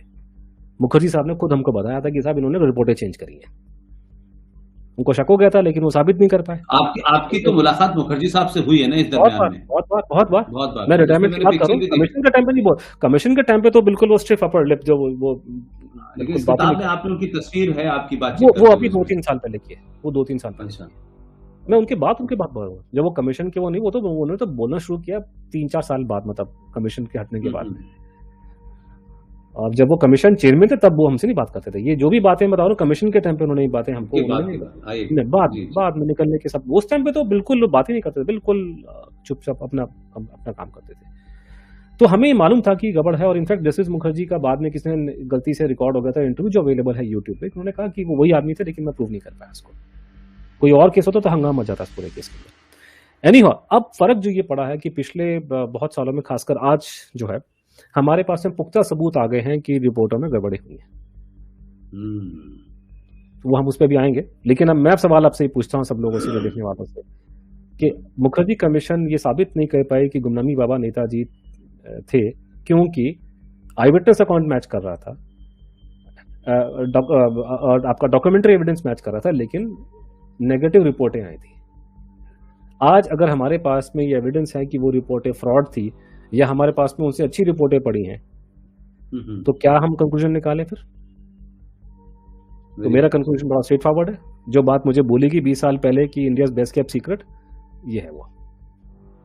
और ये पंडोरा बॉक्स है खुलने वाला। इसको खोलने के लिए हमें एक के बाद एक सेशन, जैसे हमने आपके साथ, मैंने याद है आप नागपुर में आपको मिला था मैं, हम लोग रात को 2:30, आप थके हुए थे और आप रात को मुझे पता नहीं 1:30 बजे छोड़ा। मुझे आप यकीन मानिए मैं थका हुआ था, लेकिन अनुज भाई the way you describe things ना, मतलब ऐसा लगता है कि आप 1, 2, 3, 4 कंटिन्यू जो आप चीजें रखते हैं ना जी। अगर आप जैसे हस्ती को 2.5 घंटे बैठ करके रात को थकने के बाद 10:30 से 1:30 बजे तक अगर ये बात समझ आ सकती है, हो सकता है, आप समझ सकते हैं जनता पे क्या असर पड़ेगा इसका कल को ये बात खुल गई तो ये बवाल बहुत तगड़ा मचने वाला है इस पे। अगर तो सरकार को भी, मेरे को लगता है कि मैं ये मान के चल रहा हूँ, अगर बहुत पॉजिटिव होकर सोचूं, कि पानी में कूदने से पहले पानी का टेम्परेचर चेक किया जाएगा। ठंडा तो नहीं है बहुत, तो अभी जो ये हुआ है ना, अभी ये भी टेम्परेचर चेक कर रहे हैं अभी। नहीं तो कल 23 तारीख की घटना के बाद तो पूरे देश का टेम्परेचर चेक हो गया है, जिस तरीके का रिएक्शन पूरी दुनिया में हुआ नहीं, लेकिन बाहर से भी यार मुझे उसमें बहुत सिग्निफिकेंट जो लगा है, जो हमारे विदेश मंत्री ने कल रात को, देर रात को जो ट्वीट किया है, डिफेंड किया। मैं कहता आज तक किसी विदेश मंत्री ने सुभाष बोस को ऐसे, मैं कहता, तो उन्होंने इंडायरेक्टली इंडिकेट किया कि आज का नया भारत जो है नहीं छोड़ेगा इन चीजों को। बहुत नहीं, लेकिन उसमें सिग्निफिकेंट, एक बहुत। बात और भी है, एक बात और है कि इस फॉरेन मिनिस्टर के बारे में ये नहीं कह सकते कि ये कोई पॉलिटिकल ड्रिवन स्टेटमेंट है। ही इज ए वेरी इसे erudite top person. Yes yes yes, इसलिए मैंने कहा कि उनकी बात का, और उनके पिताजी जो बिल्कुल बैकग्राउंड में रहे हैं, तो वो फैमिली का एक अलग ही लेगेसी है, और उनकी बिल्कुल बात का दूसरा लेगेसी है। महत्व है। उनके पिताजी जो थे एक्सपर्ट थे, उनके छोटे भाई लीडिंग हिस्टोरियन है अमेरिका में, उनके दोनों बच्चे अमेरिका वही में मैंने बैठे हैं। कहा कि तो ही इज अवेयर इसलिए ऑफ द सिर्फ वेस्टर्न सेंसिबिलिटीज। इज क्योंकि कल बहुत लोगों ने बकवास करी है, कुछ अंग्रेजों ने, वो व्हाइट चमड़ी वालों ने, कि साहब वो सुभाष बोस जो थे हिटलर के साथ में थे, वो किसी दिन हम पूरा डिस्कशन करेंगे, वो अलग टॉपिक है। हिटलर तो ये के कहानी, साथ थे तो क्या जी, अलग बात हाँ। है, दैट्स अभी राइट अभी जी एक जो बड़ा, जैसे मैं उसमें बहुत छोटा सा चीज है समझाने के लिए, जैसे फॉर एग्जांपल जब उसी मुखर्जी कमीशन की रिपोर्ट में मेंशन था कि सरकार जो है हमारी मदद नहीं कर रही है। इनफैक्ट उन्होंने कंक्लूजन किया कि सरकार हमारे रास्ते में रोड अटका रही है। थोड़ी फोटो जस्टिस मुखर्जी की भी थी कि सरकार जो रोड अटका रही है तुम्हारे रास्ते में, तो तुम्हारी उनकी लैबों की रिपोर्ट तुमने कैसे नहीं मानी, लेकिन वो उनके हाथ बंधे हुए थे। लेकिन अब हमको अब खुल के सोचना पड़ेगा क्योंकि बहुत समय निकल चुका है। जब for example let us take for example the handwriting experts opinion, जब भी कोई एक्सपर्ट हैंडराइटिंग का अपनी रिपोर्ट देता है, तो खासकर ऐसे इंपॉर्टेंट केस में हम उम्मीद करते हैं कि आप कुछ उस पर लिखें कि क्यों ये हैंडराइटिंग मैच कर रही है, क्यों नहीं मैच कर रही है। एक हमारे डॉक्टर एस के मंडल जी, जिन्होंने एफएसएल कैलकाटा रिपोर्ट दी थी, कि रिपोर्ट तो 2 पन्ने की रिपोर्ट थी। पहले पन्ने में अपना नाम लिखा, लैब का नाम लिखा, और सेकंड पन्ने में लिख दिया कि साहब ये हैंडराइटिंग मैच नहीं कर रही है। तो ये रिपोर्ट है जी हैंडराइटिंग की, जिसको आज बड़े एक्सपर्ट जो है बता रहे हैं कि बड़ी तगड़ी रिपोर्ट दी थी उसने। अरे उसमें लिखा क्या, मुझे दिखाओ। उसके काउंटर में मैं आपको एक रिपोर्ट दिखा रहा हूँ, ऐसे तो 3 है। कि मैं 2015 में 16 में दूसरी बार अमेरिका गया था मैं, तो मैंने वहाँ अपने मित्रों ने मुझे बोला कि हम कैसे मदद करें आपकी, आपको डीएनए करवाना है करके। मैंने को दिखाया डीएनए, मेरे सैंपल हमारे हाथ में नहीं है, तो डीएनए कैसे करवाएं टेस्ट, सैंपल हमारे हाथ में नहीं है। लोगों ने मुझे बोला, मेरे हाथ में ना रंकोजी टेम्पल का अस्थि है, ना मेरे पास में इसका दांत पड़ा हुआ है, तो मैं वो सैंपल नहीं, और मेरे पास कोई गुमनामी बाबा कोई मेरे पास में वो नहीं है। हैंडराइटिंग, मैंने कहा हैंडराइटिंग हमारे पास पड़ी है उनकी अंग्रेजी में, तो वो उसका हम टेस्ट करवा सकते हैं। तो उसने कहा ठीक है टेस्ट करवाते हैं यहाँ पे। मैंने कहा कोई यहाँ का टॉप एक्सपर्ट मुझे इंडिपेंडेंट अमेरिकन ढूंढ के दीजिए मुझे, और हम उसे कुछ नहीं बताएंगे। तो मेरे 2 मित्र वहाँ पे, अभिषेक बोस हैं वो, और दोनों अमेरिकन पासपोर्ट अमेरिकन हैं, वो इंडियन ओरिजिन के लेकिन अमेरिका का पासपोर्ट होल्ड करते हैं वो लोग। तो वो अभिषेक है मैरीलैंड के अंदर वो, और फिर Deepak Nizama ji. Deepak Nizama ji unfortunately died last year because of cancer. तो दीपक निजामन जी ने बोला कि उन्होंने ढूंढ के ये 5-6 नाम शॉर्ट लिस्ट किए। उसमें से हम लोगों ने कर्ट बैकट, एक बड़े जाने माने बड़े पुराने एक्सपर्ट हैं और बहुत एक्सपीरियंस है अमेरिकन आर्मी से लेकर के और बहुत कोर्ट कचहरी का, ही फिट द बिल, और उनको किया। और हम पिक्चर में नहीं थे। दीपक जी उनके पास में गए, उनको सैंपल दिए, उनको ये नहीं बताया केस किसके बारे में, ना सुभाष बोस का नाम, ना किसी बाबा का नाम। उनको बोला स्पेसिमेन ए, स्पेसिमेन बी, ये हैंडराइटिंग क्या ये दोनों मैच कर रही कि नहीं मैच कर रही, कहानी खत्म। उसने हमको 49 पन्ने की रिपोर्ट दी, डिटेल में रिपोर्ट दी कि साहब ये आदमी है, ये मैच कर रहा है 100%, मैं किसी कोर्ट में जाने को तैयार हूँ। दोनों के एग्जाम्पल दिखा दिए। उसके बाद हमारी आईबीएन सीन आईबीएन में पूरा डिबेट हुआ। उस पर कर्ट साहब को बुलाया, सुबह 6 बजे जाग गए अमेरिकन टाइम पे, वो आके खुल्लम खुल्ला बाइट दिया उन्होंने। और हमने उसी प्रोग्राम में जब हुआ था तो हम लोगों ने, मैंने बताया कि मंडल साहब हैं कलकत्ता में, रिटायर हो गए, अब तो डायरेक्टर बन गए थे उस लैब के। तो मैंने कहा उनको आप बुलाइए और उनको बोलो तुम्हारा बाप आ रहा है रात को अमेरिका से, तुम्हें सिखाते हैं हैंडराइटिंग टेस्ट कैसे किए जाते हैं, तुम जो 2-2 पन्ने की रिपोर्टें दे रहे हो, आओ जरा टीवी पे और दिखाओ, तुम्हारी मैदान में आ जाओ बेटा। वो भाग गया, नहीं आया। ये सिर्फ यही मैं अगर डेटा आपके पास रखूं तो क्या जनता क्या इसका कंक्लूजन निकालेगी? 49 पन्ने की एक अमेरिकन एक्सपर्ट जिसको कुछ लेना सुभाष बोस से नहीं है, उसकी डिटेल्ड रिपोर्ट जिसको वो कोर्ट में डिफेंड करने को तैयार है, आप उसको मानेंगे? ये 2 पन्ने की रिपोर्ट को मानेंगे जिसमें कुछ रीजन नहीं दे रखा? तो ये लोग मतलब फॉरेंसिक के नाम पे नौटंकी ये लोग कर रहे हैं उन्होंने बैठ करके। दूसरा प्रॉब्लम आता है, लोग कहते हैं नहीं। जब मैंने बोला, इनफैक्ट मैं अपने बख्शी साहब से मैं बहुत बहस करता हूँ प्राइवेटली, उनसे मजाक में, मुझे बड़ा आदर, बड़ा प्यार देते हैं, लेकिन मैं बोलता हूँ, मैंने कहा सर आप लिख तो देते हो डीएनए की बात में, पर आप ये नहीं लिखते कि हमने काउंटर किया डीएनए का बड़ा जबरदस्त। वो बात तो लिखिए ना, आप वो क्यों नहीं बताते कि हम डीएनए काउंटर करके बैठे? आप लिखिए, आप बोलिए मेरा काउंटर गलत है। साहब डीएनए का बड़ा जबरदस्त चीज है सर। दुनिया में ऐसा क्या होता है कि आप टेस्टिंग आज करते हैं और उसकी रिपोर्ट कल आती है, कल परसों तरसों। पुराने जमाने में आती थी 3-4 महीनों के बाद में या 2 वीक के। आजकल टेक्नोलॉजी बहुत फास्ट होगी, तो आप चाहें तो बहुत टॉप सीक्रेट लैब में आप कुछ घंटों में रिपोर्ट निकाल सकते हैं। लेकिन कायदा कानून यही है, मतलब कि आप टेस्ट अभी करेंगे, रिपोर्ट बाद में आएगी। हमारे भारतवर्ष में ऐसी साइंस है कि आप टेस्टिंग आज करोगे, उसका कंक्लूजन 6 महीने पहले आपको मालूम चल जाता है। मतलब यूरोप अमेरिका की एडवांस लैब में आप टेस्टिंग करते हैं, उसका रिजल्ट उसका बाद में आता है, 1 वीक बाद में। हम लोग की ऐसी साइंस है कि टेस्टिंग हम आज करेंगे, लेकिन उसका रिजल्ट हमको टेस्ट करने से 6 महीने पहले मालूम होता है। तो या तो मुझे कोई प्रॉब्लम है समझने में, या तो किसी के पास में टाइम मशीन है, या फिर भगवान ने कोई ऐसा टैलेंट किसी को दिया है, हिंदुस्तान में ऐसी साइंस आ गई है। ये तो कोई नोबेल प्राइज मिलना चाहिए लोगों को, कलकत्ता सीएफएस वालों को। भैया कौन सी तुम्हारी साइंस, कैसे तुम्हें मालूम चल गया 6 महीने पहले कि ये मैच कर रहा है कि नहीं कर रहा? वो स्टोरी अपने प्लांट हो जाती है बंगाली खारों के अंदर जाकर के। दूसरा उसमें प्रॉब्लम एक और, तो उसमें वहां पे क्लियर कट फ्रॉड जो है वो दिखाई दे रहा है, और फ्रॉड होता है। मैं लोगों को बताता फिरता हूँ हर जगह पे, वो ये बोलता रहता हूँ कि देखिए मैं पॉलिटिकल साइंस का स्टूडेंट रह चुका हूँ, एमए पॉलिटिकल साइंस मैंने की हुई है। और हम जब गए थे अपने कॉलेज में, तो हमारे सर ने हमको बताई थी एक बात कि केमिस्ट्री जो है वो साइंस होती है, बायोलॉजी भी साइंस होती है, फिजिक्स भी साइंस होती है, लेकिन सारी साइंस की माँ होती है पॉलिटिकल साइंस। उसका एग्जाम्पल आपको मैंने ये उनको बताया था कि ये आपके सामने हड्डी है, आप साइंस से ही पता लगा सकते हैं कि हड्डी किसकी है, लेकिन पॉलिटिकल साइंस वो चीज है मैं साबित कर दूंगा कि हड्डी अलाउद्दीन खिलजी की है। ऊपर से फोन आएगा, बेटा रिपोर्ट में वो लिख देगा। और उसके एग्जाम्पल है हमारे सामने। इस देश में गूगल सर्च कीजिए, हनुमान जी का आधार कार्ड बना दिया बताइए पैसे खा के लोगों ने। Can you imagine? Aadhaar card बनाने में आपको पूरा बायोमेट्रिक्स करना पड़ता है। जैसे आप एम्बेसी में जाते हैं ना, किसी में वीजा लेना होता है आपको, तो पूरा बायोमेट्रिक्स करना पड़ता है। आप उसको, तो उसमें हनुमान जी का आधार कार्ड बना दिया लोगों ने। बराक ओबामा का ड्राइविंग लाइसेंस किसी ने निकाल दिया। मैंने कहा ये है कमाल पॉलिटिकल साइंस का। आप साइंस तो बहुत छोटी चीज है मैं समझता हूं, तो वो साबित कुछ भी कर देंगे। दूसरा ये कि क्लियर कट एविडेंस निकल के आ रहे हैं। लोगों के दिमाग में ये फितूर है कि डीएनए की रिपोर्टें बिल्कुल चेंज होती हैं। भारत में बहुत रिपोर्ट है। मैं आपको एग्जांपल, मतलब हमारे में तो है क्लियर कट। जैसे फॉर एग्जांपल आज गूगल सर्च कीजिए, हमारे पास गूगल, हम लोग नेट पे देख रहे बातों कर रहे हैं, क्योंकि हमारे पत्रकार बंधु गूगल सर्च नहीं करते, मेरे को लगता है। गूगल सर्च कीजिए, आज से 2-3 साल पहले 19 की बात है, दिल्ली हाई कोर्ट में, सर दिल्ली की बात कर रहा हूँ, दिल्ली हाई कोर्ट में ने ऑर्डर दिया सीबीआई को कि दिल्ली की एफएसएल लैब पे इंक्वायरी करो, ये लोग पैसे खाकर रिपोर्टें चेंज करते हैं डीएनए की। और फिर ढूंढिए, उसके बाद रिपोर्ट निकल के आ रही है, सीबीआई की एफआईआर पड़ी है हमारे इंटरनेट के ऊपर हर जगह पे, कि उन्होंने फॉर्मर डेप्यूटी डायरेक्टर को अरेस्ट किया कि वो रिपोर्टें चेंज कर रहा था पैसे लेकर के। तो रिपोर्टें चेंज करना डीएनए की कोई बड़ा, वो खासकर हमारा जो कंट्री बहुत साइंटिफिक है, हम तो ऐसे कर देंगे। एक और केस थोड़े दिन पहले हुआ था आज, मतलब उसमें ये हुआ था कि कोई व्यक्ति, कोई बहुत बड़ा कोई रेल दुर्घटना हुई थी बंगाल के अंदर, और उसमें कोई बंधु मर गया। मरने के बाद में उसके माता पिता को मिल गया कंपनसेशन, और उसकी बहन को मिल गई नौकरी, और रिपोर्ट दे रहा है सीएफएसएल कलकत्ता के साथ, ये डीएनए जो है उसका, क्योंकि बॉडी शायद नहीं मिली, उनकी बॉडी सारी परखच छोड़ गए मेरे ख्याल से उसमें, तो कोई हड्डी बड्डी जोड़ के उन्होंने टेस्ट करा के रिपोर्ट निकाल दी करके। और बंदा मर गया, माँ बाप को पेंशन, वो पैसे मिल रहे हैं, और बहन को नौकरी मिल गई।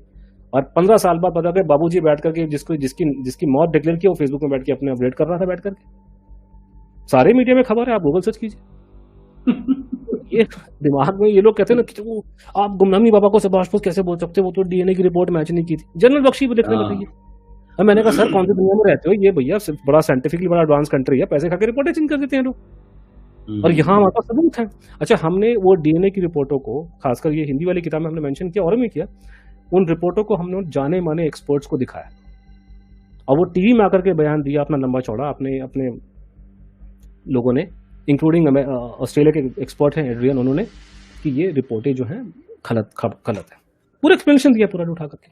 ज्ञानेश्वर चौबे जी बीएचयू के जाने माने एक्सपर्ट है डीएनए के भारत के अंदर। अभी ज्ञानेश्वर चौबे ने आके डिटेल में हमको 3 पन्ने की कमेंट्री लिख करके दिया उन्होंने, क्यों ये रिपोर्ट ठीक नहीं है। तो मैं एक्सपर्ट नहीं हूँ डीएनए का, तो हम लोगों ने कंसल्ट किया एक्सपर्ट्स को। और सर एक बात और भी होती है, क्योंकि केसेस इतने कंट्रोवर्शियल, इतने खतरनाक है कि हर एक एक्सपर्ट अपना नाम उसमें नहीं डालना चाहता डर के मारे, तो और भी हैं एक्सपर्ट। तो वो रिपोर्ट में बिल्कुल घपलेबाजी है, और वो सारे पॉइंट रिकॉर्ड पर हैं, हमने किताब मेंशन किए हुए। कोई जवाब देने को तैयार नहीं होता। जब हम टीवी पर डिबेट होती तो लोग भाग जाते हैं मैदान छोड़ करके। और वही बात है कि आप नेगेशन में रहेंगे, अब जनरल साहब भी नेगेशन में, नहीं वो तो डीएनए मैच नहीं होता। अरे सर मैं आपको बोल रहा हूँ ना डीएनए में, आप उसे काउंटर कीजिए ना भाई। मैं आपको दिखा रहा हूँ अमेरिकन एक्सपर्ट की रिपोर्ट, मैं आपको अशोक कश्यप की रिपोर्ट दिखा रहा हूँ, मैं आपको बीलाल की रिपोर्ट दिखा रहा हूँ। There are far more superior to the third rate government reports की हैंडराइटिंग मैच कर रही है। How can you not consider them? और वो लोग अगर उन आदमियों को टीवी पे लोग बुला के उनसे बाइट, ऐसा नहीं कि हवा में थी, उनके बाइट्स हुए हैं, टाइम्स नाउ में बाइट में, आज तक में बाइट्स हुए हैं लोग के, लोग चैनल्स में आके बात कर रहे हैं। वो तो हमारी किस्मत है कि वो अशोक कश्यप चल बसे हैं, वो तो अभी बाइडेन, तो मैं उनको बोलता आके आपसे बात करते हैं, बड़े जाने वाले एक्सपर्ट है हैंडराइटिंग के। तो so that's all to it. उसी को लेके वो अब वो मैं नहीं मानूंगा, मैं अभी के दिल है कि मानता नहीं है, मैं तुम्हारा दिल नहीं मानेगा तो भैया मैं तो कोई बाबा हूं नहीं। दिल तो है फिर कि उसका मानता क्या नहीं, इलाज? तो एविडेंस नहीं है ना कि मेरा दिल नहीं फिर मानता, आप, नहीं अब आप एविडेंस अपनी है। ख्वाहिश को, आप अपनी ख्वाहिश को खबर बनाए तो फिर इसका इलाज नहीं भाई। बिल्कुल। तो दैट्स ये राइट, चीज है कि हमें इसको गुमनामी बाबा इशू पे हमको जो पहली बात ध्यान रखनी है, इससे पहले कि हम इसमें इसके इश्यूज पे जाएं, कि दिल है कि मानता नहीं है को साइड पे रख लें पहले। ये दिल का मामला नहीं है, दिमाग का मामला है। अगर एविडेंस मैच कर रहा है, हैंडराइटिंग में आप समझते हैं कि जिन लोगों ने उनको देखा था वो क्या पागल थे क्या?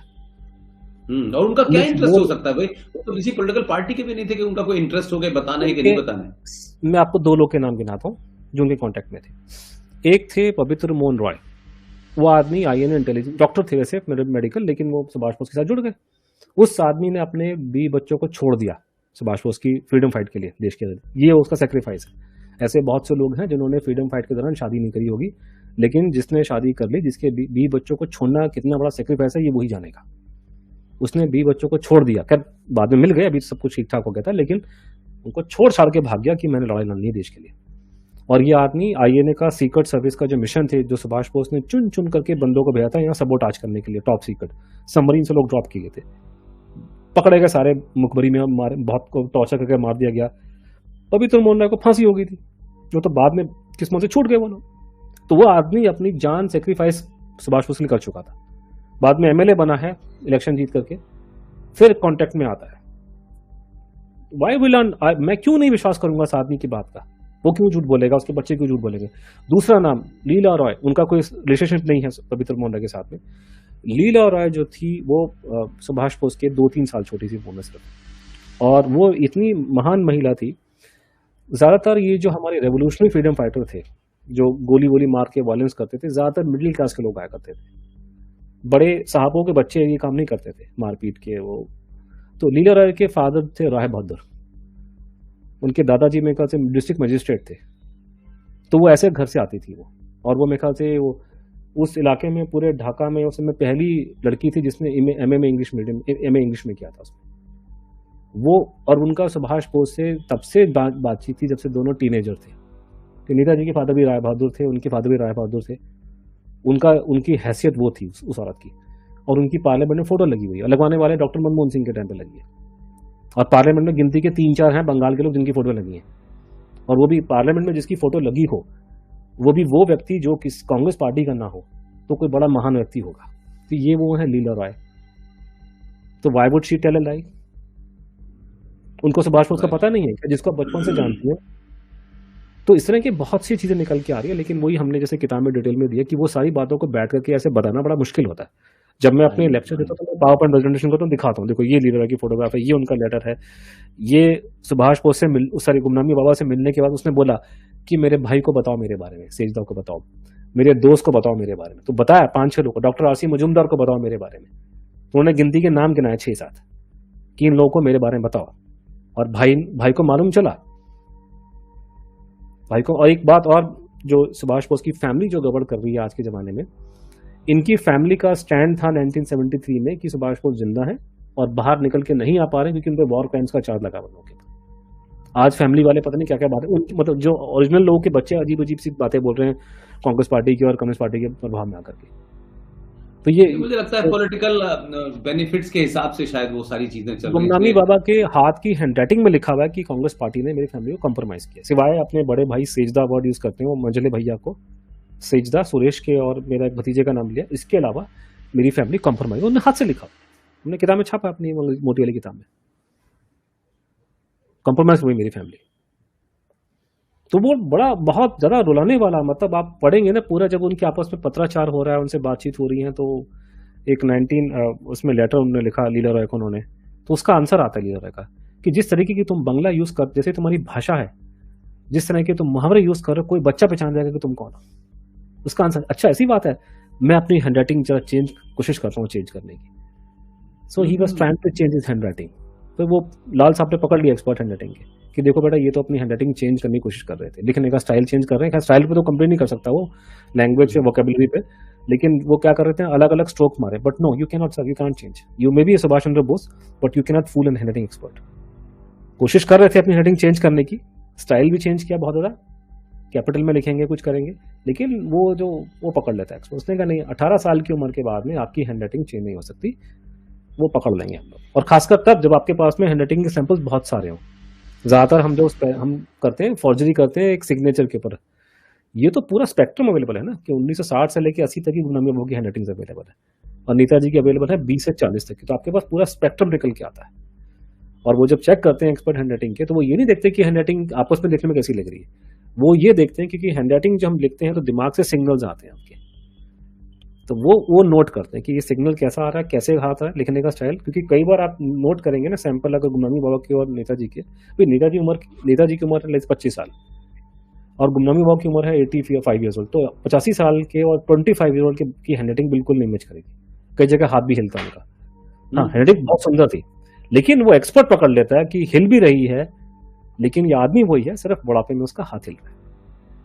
So it's pure science. These are very fantastic reports. I mean, इन पे पूरी डिस्कशन होनी चाहिए। अभी तो हम लोग चीज़ों फंसे हैं छोटी मोटी पे, तो ये मतलब बहुत मजेदार इशू है। मैं लोगों से यही विनती करूँगा कि कम से कम आप एक बार आप देख लो। अगर आपको लगता है कि हाँ इसमें एविडेंस नहीं है, ये सब चीज़ें, तो फिर आप छोड़ दीजिए। हाँ, लेकिन ये सवाल आप मुझसे अभी मत पूछो कि साहब क्यों निकल के नहीं है, क्योंकि ये बड़ा बवाल वाला इशू है। ये समझने के लिए पहले आपको बेसिक 10 मंजिल की बिल्डिंग है, आपको पहले पहली मंजिल पे आना पड़ेगा। आप पहले देखिए कि नेताजी गुमनामी बाबा हो सकते हैं कि नहीं हो सकते हैं, क्या उसका कोई सबूत है कि नहीं है, और अगर सबूत है तो कितना पुख्ता है। हाँ, एक बार आप कंफर्म हो जाते हैं, क्योंकि उसके बाद जो बातें हैं कि क्यों बाहर नहीं आया, वो ज्यादातर मौखिक है कि मेरा निकलना देश हित में नहीं है, हमारी कंट्री पे सैंक्शन लग जाएंगे, देश बहुत गरीब है, लोग मेरी वजह से निर्दोष मारे जाएंगे, मेरे को हैंडओवर करने के लिए हमारे पे प्रेशर पड़ेगा फॉरेन की पावर्स का। यहाँ मैं एक बात आपको बोलना चाहता हूँ, मतलब आपको पता है लेकिन सुनने वालों के लिए, हम जब छोटे थे बचपन में हम लोग ये सुनते आए थे और ये बातें बहुत रिपोर्ट होती थी कि हमारा ये जो ट्रांसफर ऑफ पावर हुआ है ये बड़ा, इसमें कोई तगड़ा, इसमें कोई झोल है बड़ा जबरदस्त, और कहा जाता था इसमें कोई सीक्रेट क्लॉजेस थी इसमें कोई, और एक सीक्रेट क्लॉज कोई थी कि सुभाष चंद्र बोस को ये लोग उसके हवाले कर देंगे। ये बार बार कहा जाता है, ये बात बोला जाता है पब्लिक के लोगों ने कमीशन के सामने कुल्लम कुल्ला गवाही दी है कि हैंडओवर करने का इन्होंने सीक्रेट पैक्ट किया था। पुष्पेंद्र जी, ये बात सुन के लोगों के होश उड़ने चाहिए कि 2015 में ये ऑफिशियली कंफर्म हो गया है कि सीक्रेट क्लॉजेस थी। इसका मतलब ये कि 1947 से लेकर के 2015 तक ये जो शांति दूत हमारा जो गवर्नमेंट चलाते हैं, जिन्होंने ठेका लिया हुआ दुनिया में शांति और हिंसा फैलाने का, इनमें से किसी व्यक्ति ने इस बात को नहीं बताया कि हमारा उनसे सीक्रेट अंडरस्टैंडिंग था। 15 में लंदन में कुछ फाइलें निकली, वो मेरे हाथे चढ़ गई और मैंने उसके बाद उसको टाइम्स ऑफ इंडिया में सब में छपा। ये कोई मतलब I don't deal with tabloids. वहां पे ब्रिटिश मिलिट्री जो उनकी MI5 ने, उसने ऑफिशियल हिस्ट्री लिखाई अपनी। उन्होंने वहां एडमिट कर लिया कि जब हमारा ये हुआ था तो there some secret clauses, secret protocol थे, और एक प्रोटोकॉल को उन्होंने मतलब MI5 ने पब्लिक कर दिया, और भी होंगे लेकिन MI5 ने पब्लिक करा अपना प्रोटोकॉल। उसने प्रोटोकॉल पब्लिक कर दिया उन्होंने अपनी ऑफिशियल हिस्ट्री के अंदर, जो उनकी वेबसाइट में मिल जाता है बाय द वे आजकल, कि हमारा प्रोटोकॉल ये था कि भारत के अंदर हम लोगों ने एक सिक्योरिटी लियाजन ऑफिसर को बिठाया, SLO का ऑफिस को बोला गया, और वो SLO जो था वो हमारा IB का सुपर बॉस था, और वो यूजली किसी पुराने जमाने के साहब को रखते थे जिसने अंग्रेजों के जमाने में जासूसी की होगी हमारी, अंग्रेज को वहां रखते थे, और ये IB के डायरेक्टर जाकर सलूट मारते थे कि साहब ये लो हमारी फाइलें। और ये सिक्योरिटी लियाजन ऑफिसर का जो ऑफिस था 1968 तक भारत में रहा। किसी को कानो कान खबर नहीं हुई कि हमारी IB जो है रिपोर्ट कर रही है लंदन को इंडिपेंडेंस के बाद में, और ये बैठ के बड़ी बड़ी डींगे मार रहे थे लाल किले से, ये कर देंगे वो कर देंगे। शर्म नहीं आती सुन करके ये कि देश का IB जाके रिपोर्ट कर रहा है ब्रिटिश गवर्नमेंट को। और ये बात हम नहीं बता रही, ये ब्रिटिश गवर्नमेंट की फाइलें बोल रही हैं। मैंने सूचना का अधिकार में एप्लीकेशन लगाई, अब बात कर रहा हूं मोदी गवर्नमेंट की। उनको पूछा भैया आपकी चिट्ठियां मिल रही हैं लंदन से, आपने सुभाष बोस पे जासूसी करके आपने इंफॉर्मेशन फॉरवर्ड करी है उनको इंडिपेंडेंस के बाद में, आप मुखबिरी कर रहे थे अंग्रेजों की, आप लोग की, आपकी सरकार। आपके पास भी कागज होंगे, निकालिए बाहर। तो वो आंसर आ रहा है कि आईबी जो है किसी वो सूचना के अधिकार में नहीं आती है, भागो। तो वो तो मैं तो कुछ और नहीं कर सकता, वो तो देंगे नहीं इन्फॉर्मेशन। तो मैं ये आपको ये बताना चाहता हूँ कि सीक्रेट क्लॉजेस थे, ये अब साबित हो चुका है। ये मुद्दा अगर नेताजी गुलामी बाबा का ना होता, किसी अर्बन नक्सल का होता, किसी आतंकवादी का होता, तो मैं आपको बता रहा हूँ कि इस देश में बवाल मच जाता, सारे ह्यूमन राइट्स वाले पागल कर देते घुमा घुमा के कोर्ट कचहरी वालों को, और रात को 3 बजे हियरिंग होती कि तुम्हारी हिम्मत कैसे हुई आजादी के बाद में तुम जासूसी कर रहे हो अपने लोगों के ऊपर और इन्फॉर्मेशन दे रहे हो अपने मालिकों को लंदन में जाकर के। It's a matter of record sir, it is coming from national archives in Q, London से खबर के आ रही है। इन्होंने नहीं बताया लोगों ने, जो डींगे मारते फिरते कि हम लोगों ने ठेका लिया दुनिया में सत्ता हिंसा बनाने का। So very serious thing. So वहां फिर वही बात आ रही है, गुमनामी बाबा ने बात बोली हुई थी कि किस भारत की बात करो, ये कोई इंडिपेंडेंट कंट्री नहीं है ये कोई। आज लोगों को ये तक नहीं बताया जाता, आज कंट्रोवर्सी है, आज लोग बात कर रहे हैं कि अबाइड विद मी एक प्रेयर को हटा दिया गया है मीटिंग रिट्रीट से, तो सारे कांग्रेस के लोग बादला मच गया। आपको कितने लोगों को मालूम है कि हमारे देश का नेवी का फ्लैग क्या है? उसमें जॉर्ज क्रॉस बना हुआ है। हम क्या क्रिश्चियन कंट्री है क्या? जो इंग्लैंड के झंडे में 2 क्रॉस है ना, आपके एक रेड वाला वो जॉर्ज क्रॉस आता है करके, एक ब्लू आता है, that makes it UPA flag. हमारे नेवी में भी फ्लैग चल रहा है। लोगों को ये नहीं पता कि हमारे देश में हमारा पहला जो नेवी का चीफ था भारतीय, वो बना 1958 में। 58 तक आपका नेवी अंग्रेज के पास में थी, आजाद भारत की। 55 तक आपकी एयरफोर्स अंग्रेज के हाथ में थी। मैं अंग्रेज की बात कर रहा हूँ, लोग कंफ्यूज करते एंग्लो, मैंने एंग्लो इंडियन की बात नहीं करा भैया, एंग्लो इंडियन हमारे अपने। I am talking about proper citizens of the great Britain, जो 55 में रिटायर होने के बाद लंदन चले गए थे और बाद में हम उनको पेंशन दे रहे थे उठा करके यहाँ से हम लोग। तो हमारी नेवी उनके हाथ में है, हमारी फौज उनके हाथ में है, हमारी आईबी उनके हाथ में है। आप मुझसे उम्मीद कर रहे हो कि सुभाष चंद्र बोस वापिस आ जाएगा और बाहर निकल के आ जाएगा वो, और ये लोग बैठे रहेंगे? तो ये पूरा बवाल इसमें बहुत जबरदस्त है। ये पूरा जब खुलेगा ना, पूरा पिटोरा इसमें पूरा, इतने इन्होंने झूठ बोले एक के बाद करते करते करते, और सबसे बड़ा जो धमाल मचने वाला है वो आपका ट्रांसफर ऑफ पावर। उसमें कोई तगड़ा लोच है उस पूरे केस में, क्योंकि सीक्रेट प्रोटोकॉल की बात उन्होंने क्यों नहीं बताई हमारे को? मुझे क्यों ये बात लंदन से मालूम चल रही है, इन लोगों ने क्यों नहीं बताई? This is not an allegation. मैंने कहा सब जो छप गया, पूरी डिस्कशन मीडिया में हुई है, लेकिन बीजेपी वाले चुप बैठे रहे। मैंने उनको बोला कि भैया अगर ये निकल के आते कि तुमने काम किया तो तुम्हें कांग्रेस के घर से निकाल के तुमको जूते मारते। तुम जो बैठ कर गांधी भक्ति कर रहे हो अभी बैठ करके, आप लोगों को शर्म नहीं आती कि इंडिपेंडेंस के बाद में आपकी सरकार जासूसी कर रही है अपने लोगों पे और इंफॉर्मेशन लेकर के फॉरवर्ड कर रही है अंग्रेजों को? तो ये ट्रीजन है ये, और रिकॉर्ड अवेलेबल है।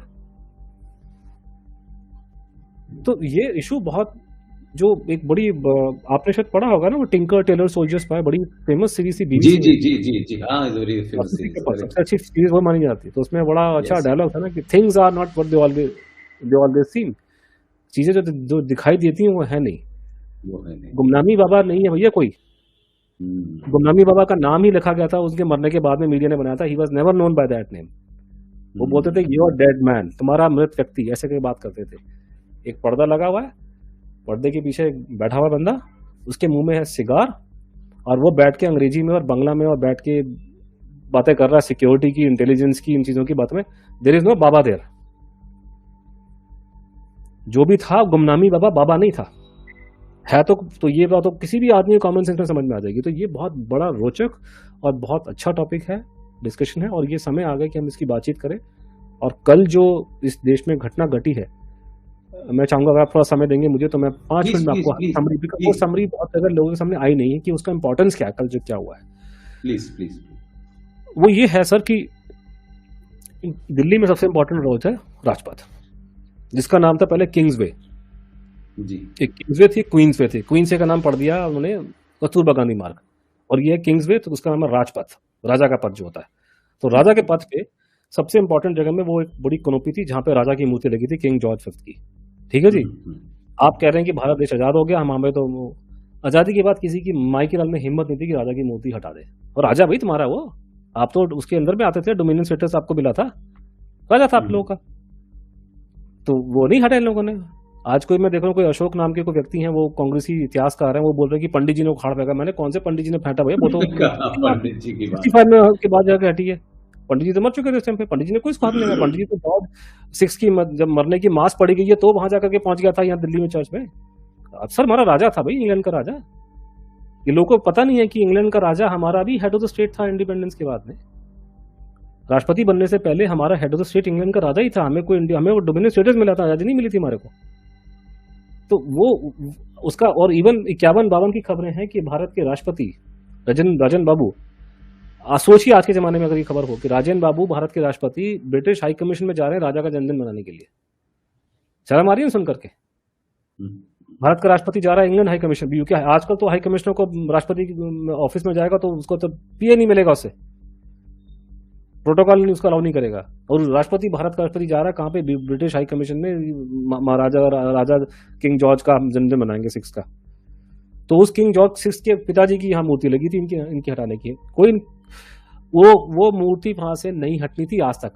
अगर वो हुआ क्या, 1965 में कुछ वहां पे नेताजी के सपोर्टर्स ने हंगामा कर दिया और वहां जाके उन्होंने उसके मुंह में लगा दिया कालिक और उसके कान नाक तोड़ दिया उन्होंने और नेताजी का फोटो लगा दिया। दिस वाज द रीजन इन 1965 अगस्त में हुआ था ये, मुझे 12-13 की बात है मेरे ख्याल से।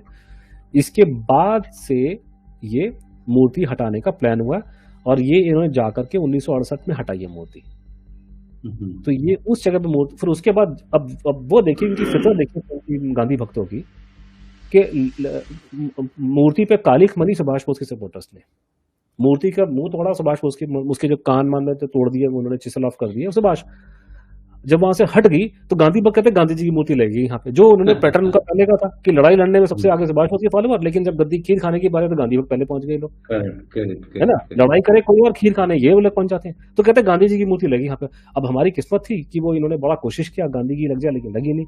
और कल जो बड़ा जबरदस्त काम इस बात में तो मोदी जी को सलूट मानना पड़ेगा कि ये बड़ा, अब अगर सोच समझ के किया गया तो बहुत अच्छी बात है, अगर बिन समझे हो गया तो फिर हमें बहुत लड़ाई लड़नी पड़ेगी आगे, लगता है मुझे। क्योंकि ये जिस जगह पे महात्मा गांधी की मूर्ति नहीं लग सकी और जहां पे हमारे राजा की मूर्ति लगी थी, उस जगह पे सुभाष बोस की मूर्ति लगाई है भारत में। इससे बड़ा, इससे इंपॉर्टेंट स्पॉट नहीं हो सकता। अगर कोई नेताजी की मूर्ति बना दे 300 मीटर ऊंची, वो भी राजपथ का मुकाबला नहीं कर सकती है। और ये मोदी जी की लेगेसी है, ये पूरा इलाका सेंट्रल विस्टा आने वाले 100 साल तक वो याद रखेंगे। मोदी ने पूरा ठीक कर दिया था, नई पार्लियामेंट बनाई थी। तो ये बहुत बहुत बहुत बड़ा स्टेप है ये जो कर लिया है, और इससे लेके मुझे लगता है कि पूरा इसका साइकोलॉजिकल इम्पैक्ट है। मैं समझता हूँ भारतीयों की साइक पे बहुत बड़ा असर होगा। मतलब आपने वो जगह चुनी है जहां से जॉर्ज पंजम आया और फिर उसके बाद में उसके क्या स्तुति गान हुआ। एक देखिए, मैं आपको छोटी सी बता रहा हूँ, एक किताब है नटवर सिंह की, आपने भी पढ़ी होगी, ये किताब है one life is not enough. ये नटवर सिंह की किताब है। इसमें बड़ी मजे की चीज ये है, पेज नंबर 42 पे इसमें एक जगह लिखते हैं, इन 1961 queen Elizabeth was the chief guest at the Republic day parade. हाँ, बिल्कुल right. Lord Mountbatten had got Nehru to agree to the Queen and the President Rajendra Prasad jointly taking the salute. ये बात तय हो गई थी। This was a atrocious proposal. I spoke to several of my colleagues about it. There were unanimous disapproval. बहुत सारे लोगों में बड़ा इसमें गुस्सा था कि आप जिन लोगों से अभी हमने आजादी ली है उसी की रानी को हम जो है सैल्यूट देंगे और राजेंद्र प्रसाद साथ में खड़े होंगे। तो इसको लेकर हमारी भी तो रानी है ना, हम तो कॉमनवेल्थ में है, हमारी भी तो रानी है इनडायरेक्टली। लेकिन उस वक्त जो कुछ हुआ वो एस गोपाल से बात हुई, वो राधा कृष्ण के बेटे थे, और कुल मिलाकर के जो माहौल बना, नेहरू जी को ये प्रपोजल वापस लेना पड़ा। नेहरू जी को इस दबाव में कि आर्मी के तमाम सारे लोगों ने कहा कि ये मुमकिन ही नहीं हो सकता, इसमें आर्मी के अंदर रिवोल्ट हो सकता है, लोग इसके खिलाफ बोल सकते हैं। तो नेहरू जी ने प्रपोजल, यानी हम देख रहे हैं कि हम 61 में एलिजाबेथ को बुला करके उनको यहाँ 26 जनवरी पे हम उनको सलामी दिलवा रहे थे और कह रहे थे कि राष्ट्रपति और हमारी एलिजाबेथ दोनों एक साथ लेंगे सलामी। और ये माउंटबेटन ने बहुत इसके लिए पुश किया था। और ये माउंटबेटन जो थे, मुझे जो पता चला कि जॉर्ज 5th के कोई उनकी फैमिली के रिलेटिव थे। Is one of the relative of sir. अब आप अगर पूछ रहे हैं तो माउंटबेटन की कहानी का मुझे फिर 5 मिनट दीजिए। माउंटबेटन जो थे विक्टोरिया के पड़पोतरे थे जी। वो जॉर्ज 6 जो हो गए, जॉर्ज 6 हो गए आपके, अभी जो एलिजाबेथ के जो पिताजी हैं वो उनके कजन थे उस हिसाब से। और उसके बाद में तो वो बेसिकली शाही खानदान के थे, वो विक्टोरिया के पड़पोते थे। और किंग जॉर्ज 6 जो हमारा राजा था जॉर्ज फिफ्थ का लड़का, जॉर्ज फिफ्थ की मूर्ति यहाँ लगी थी। जॉर्ज सिक्स का जो मतलब ये था, ये उनके उनके कजन थे, और बाद में उन्हीं के सगे भतीजे से एलिजाबेथ की शादी हुई है। मतलब आपके मेरे हमारा जो नॉर्मली हम लोग जो हिंदुओं में करते हैं, वो हिसाब से उनकी शादी, they are distant cousins actually, Elizabeth और फिलिप्स जो अब चले गए, क्योंकि माउंटबेटन जो थे उनके फादर के कजन थे, वो तो ये सेकंड थर्ड कजन में आते हैं। माउंटबेटन की स्थिति वो है शाही परिवार में जो फादर इन लॉ की होती है, क्योंकि फिलिप किंग जो प्रिंस फिलिप थे उनके पिताजी नहीं रहे थे। तो जो एलिजाबेथ का जो नजरिया है उनको देखने का लॉर्ड माउंटबेटन को, वो एक फादर इन लॉ की तरह से उनकी वो हैसियत थी। और अभी जब क्वीन एलिजाबेथ चली जाएंगी तो उनके बाद चाहे उनका सुपुत्र या उनका पोता जब बनेगा इंग्लैंड राजा, तो अभी तक चलता है हाउस ऑफ विंस्टर, वहाँ पे विंस्टर का शाही खानदान चलता है। लेकिन जब एलिजाबेथ चली जाएंगी तो वहाँ पे हाउस ऑफ माउंटबेटन शुरू हो जाएगा, क्योंकि वो फिलिप का ब्लड, क्योंकि पिताजी का ब्लड आता है वहाँ से। तो फिलिप का लड़का है चार्ल्स, फिलिप का और इसका या उसका पोता, तो it will be known as the house of Mountbatten. और लॉर्ड माउंटबेटन जो थे वो साउथ ईस्ट एशिया के अंदर हमारे सुप्रीम कमांडर जो एलाइड फोर्सेस के थे। तो आप ये कह सकते हैं कि सुभाष बोस और जापानियों को जो हराया गया था, उसके खिलाफ में जो कमांड के हेड थे वो लॉर्ड माउंटबेटन थे। और माउंटबेटन ने ही वो आजाद हिंद का जो आपने जो आज मैसेज कन्वे किया आप सिंगापुर से वहाँ पे, कि जो उन्होंने युद्ध स्मारक बनवाया था उसको बम डाल के उड़ा दिया था। और माउंटबेटन ने खुल्लम खुल्ला ये बात बोली है, ये नटवर सिंह उनके पीछे भागा करता था जब वो यहाँ पे आया करते थे, तो उन्होंने बोली है बात कि क्यों आपने भारत को 15 अगस्त को आपने आज़ादी दी। बड़ा सिंपल कारण है कि 15 अगस्त 1945 को ही जापान ने सरेंडर किया था। तो ये उनको याद दिलाता है उनकी जीत का। तो आप ये कह सकते हैं कि जिस टाइम पे नेताजी की हार हुई है, उसी दिन को आप लोगों ने 15 अगस्त को आप लोगों ने आंखें बंद करके मुंह के मार दिया। अब उस पे जो ये तो खैर पुरानी इतिहास की बात होगी, लेकिन आजकल हमारे माउंटबेटन साहब काफ़ी न्यूज़ में आ रहे हैं, और ये बड़ी बड़ी चिंता का विषय है हमारी सरकार के लिए, कि क्योंकि हमारे देश के लोगों ने ही, हमारे देश के नेताओं ने ही भारत का उसको पहला गवर्नर जनरल बना दिया इंडिपेंडेंस के बाद में। वो आखिरी वॉयसराय बनकर के आया था, लेकिन आपने उसको बना दिया पहला गवर्नर जनरल यहाँ का, फ्री इंडिया का।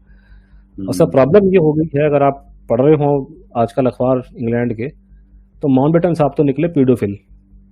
ठीक है जी, बच्चाखोर जिसको कहते हैं हमारी हिंदी के अंदर।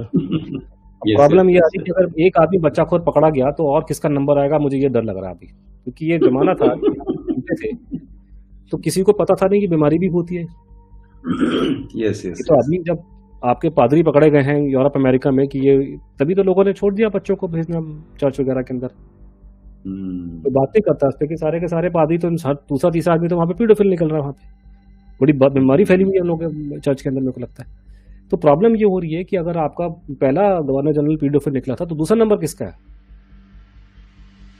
कि जिस चीज को आप एक्सपेरिमेंट बता रहे हो, वो एक्सपेरिमेंट थे कि पीडोफिल के साइन थे वो? पीडोफिल का मतलब क्या होता है कि आदमी बच्चों के पीछे जाएगा। तो ये बड़ी खतरनाक विषय है जिन पर डिस्कशन पहले पॉसिबल नहीं थी, लेकिन भगवान करे ये जो सोशल मीडिया का जमाना आ गया, आप इन चीजों को डिस्कस टीवी में नहीं कर सकते। लेकिन मेरा मानना है कि ये ऑलरेडी ट्विटर पे डिस्कशन हो रही है, और सरकार को ये समझ लेना चाहिए कि अब ये वो दिन लद गए। और एक्सपेरिमेंट के नाम पे पीडोफिलिया प्रमोट मत करो, आपका सुपड़ा साफ हो जाएगा नहीं तो, क्योंकि ये बात कोई बर्दाश्त नहीं करेगा। जैसे यूरोप अमेरिका में अवेयरनेस आ गई है पीडोफिलिया को लेकर के, और वहां लोग मतलब बर्दाश्त नहीं करते एक सेकंड इस चीज को। वो अभी भारत में अवेयरनेस नहीं है, लेकिन आ जाएगी कुछ साल बाद। शर्म की बात है, इस देश का पहला गवर्नर जनरल पीडोफिल था। अब मेरे को बाकियों पर डाउट हो रहा है अभी तो ये बड़ा रंग इस चीजों में भरा पड़ा है, और ये चीजें निकलनी चाहिए। और जिस तरह से इन लोगों ने, देखिए सर, कितना मतलब कैसे नैरेटिव चेंज किए जाते हैं कि साहब वो तो पंडित जी का अफेयर था माउंटबेटन की बीवी के साथ में। भैया अफेयर हमेशा बाय डेफिनेशन दो सिंगल आदमियों का होता है।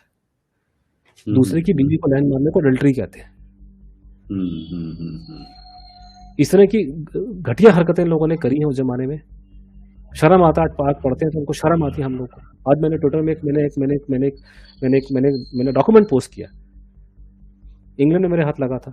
बकिंगम पैलेस क्वीन का जो पर्सनल सेक्रेटरी है, वो चिट्ठी लिख रहा है इंग्लैंड के प्रधानमंत्री को कि अब समय आ गया कि कोई हमारा मंत्री जो है एडविना जी को बोले कि ये भारत जो आप जाती हैं बंद करे जाना। आप कितनी शर्म की बात है, भारत देश का प्रधानमंत्री बैठ कर दूसरे देश की औरतों के साथ अफेयर कर रहा है बैठ करके। सर शर्म आती है हम लोगों को। मुझे अभी किसी लेडी ने कंप्लेन करी, मुझे मेरे को चिट्ठी, मेरे को इंटरनेट के ऊपर, उसने कहा मेरा लड़का पढ़ता है वहाँ पे लंदन के अंदर, उसके पाकिस्तानी दोस्त उसको चढ़ा रहे हैं कि क्या तुम्हारा फादर रिलेशन तो पीडीफिल कर रहा था। शर्म आती है, हमारा शर्म से झुक जाता है हमारा पब्लिक। Absolutely. तो ये सरकार जो अभी बैठी है उसको जस्ट समझना चाहिए कि लोगों में चेतना आ गई है, अब वो टाइम चलेगा, ये वो माउंट बैटन की जय हो करने वाला चला गया, जय हो, that's right, थोड़ा that's सा right, ये that's right, सेंसिटाइज हो जाए, क्योंकि ये that's right. बड़े बड़े गंदे विषय हैं जिन पे बात करना बड़ा शर्म आती है, बड़ा बड़ा।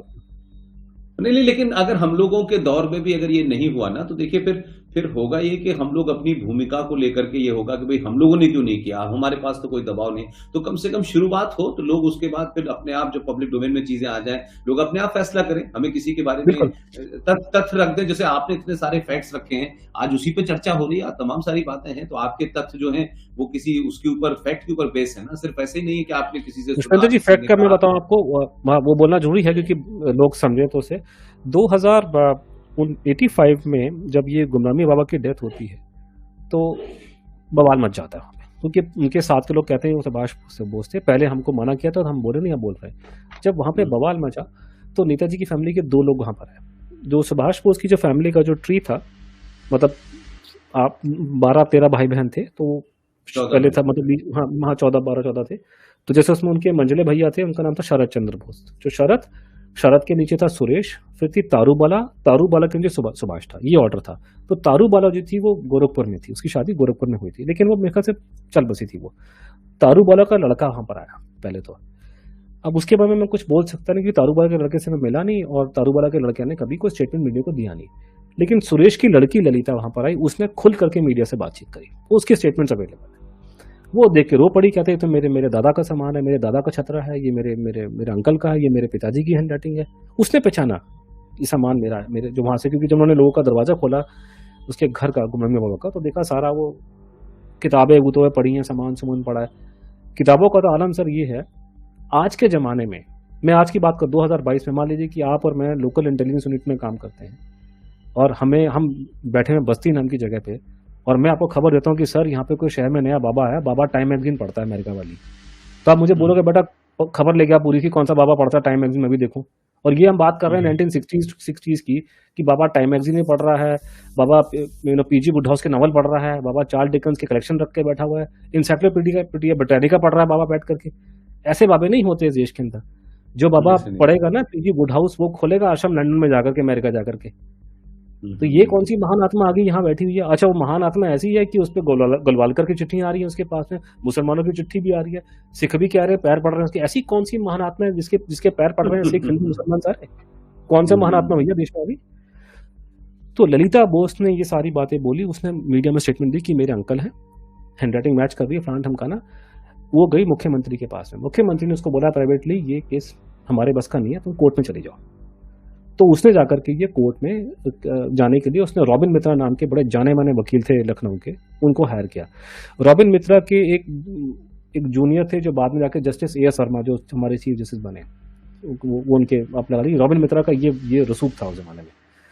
तो रॉबिन मित्रा ने कोर्ट में केस फाइल करने की उन्होंने प्रोसेस स्टार्ट कर दी, और ये बड़ी एक अजीबोगरीब दास्तां वहां घटती है।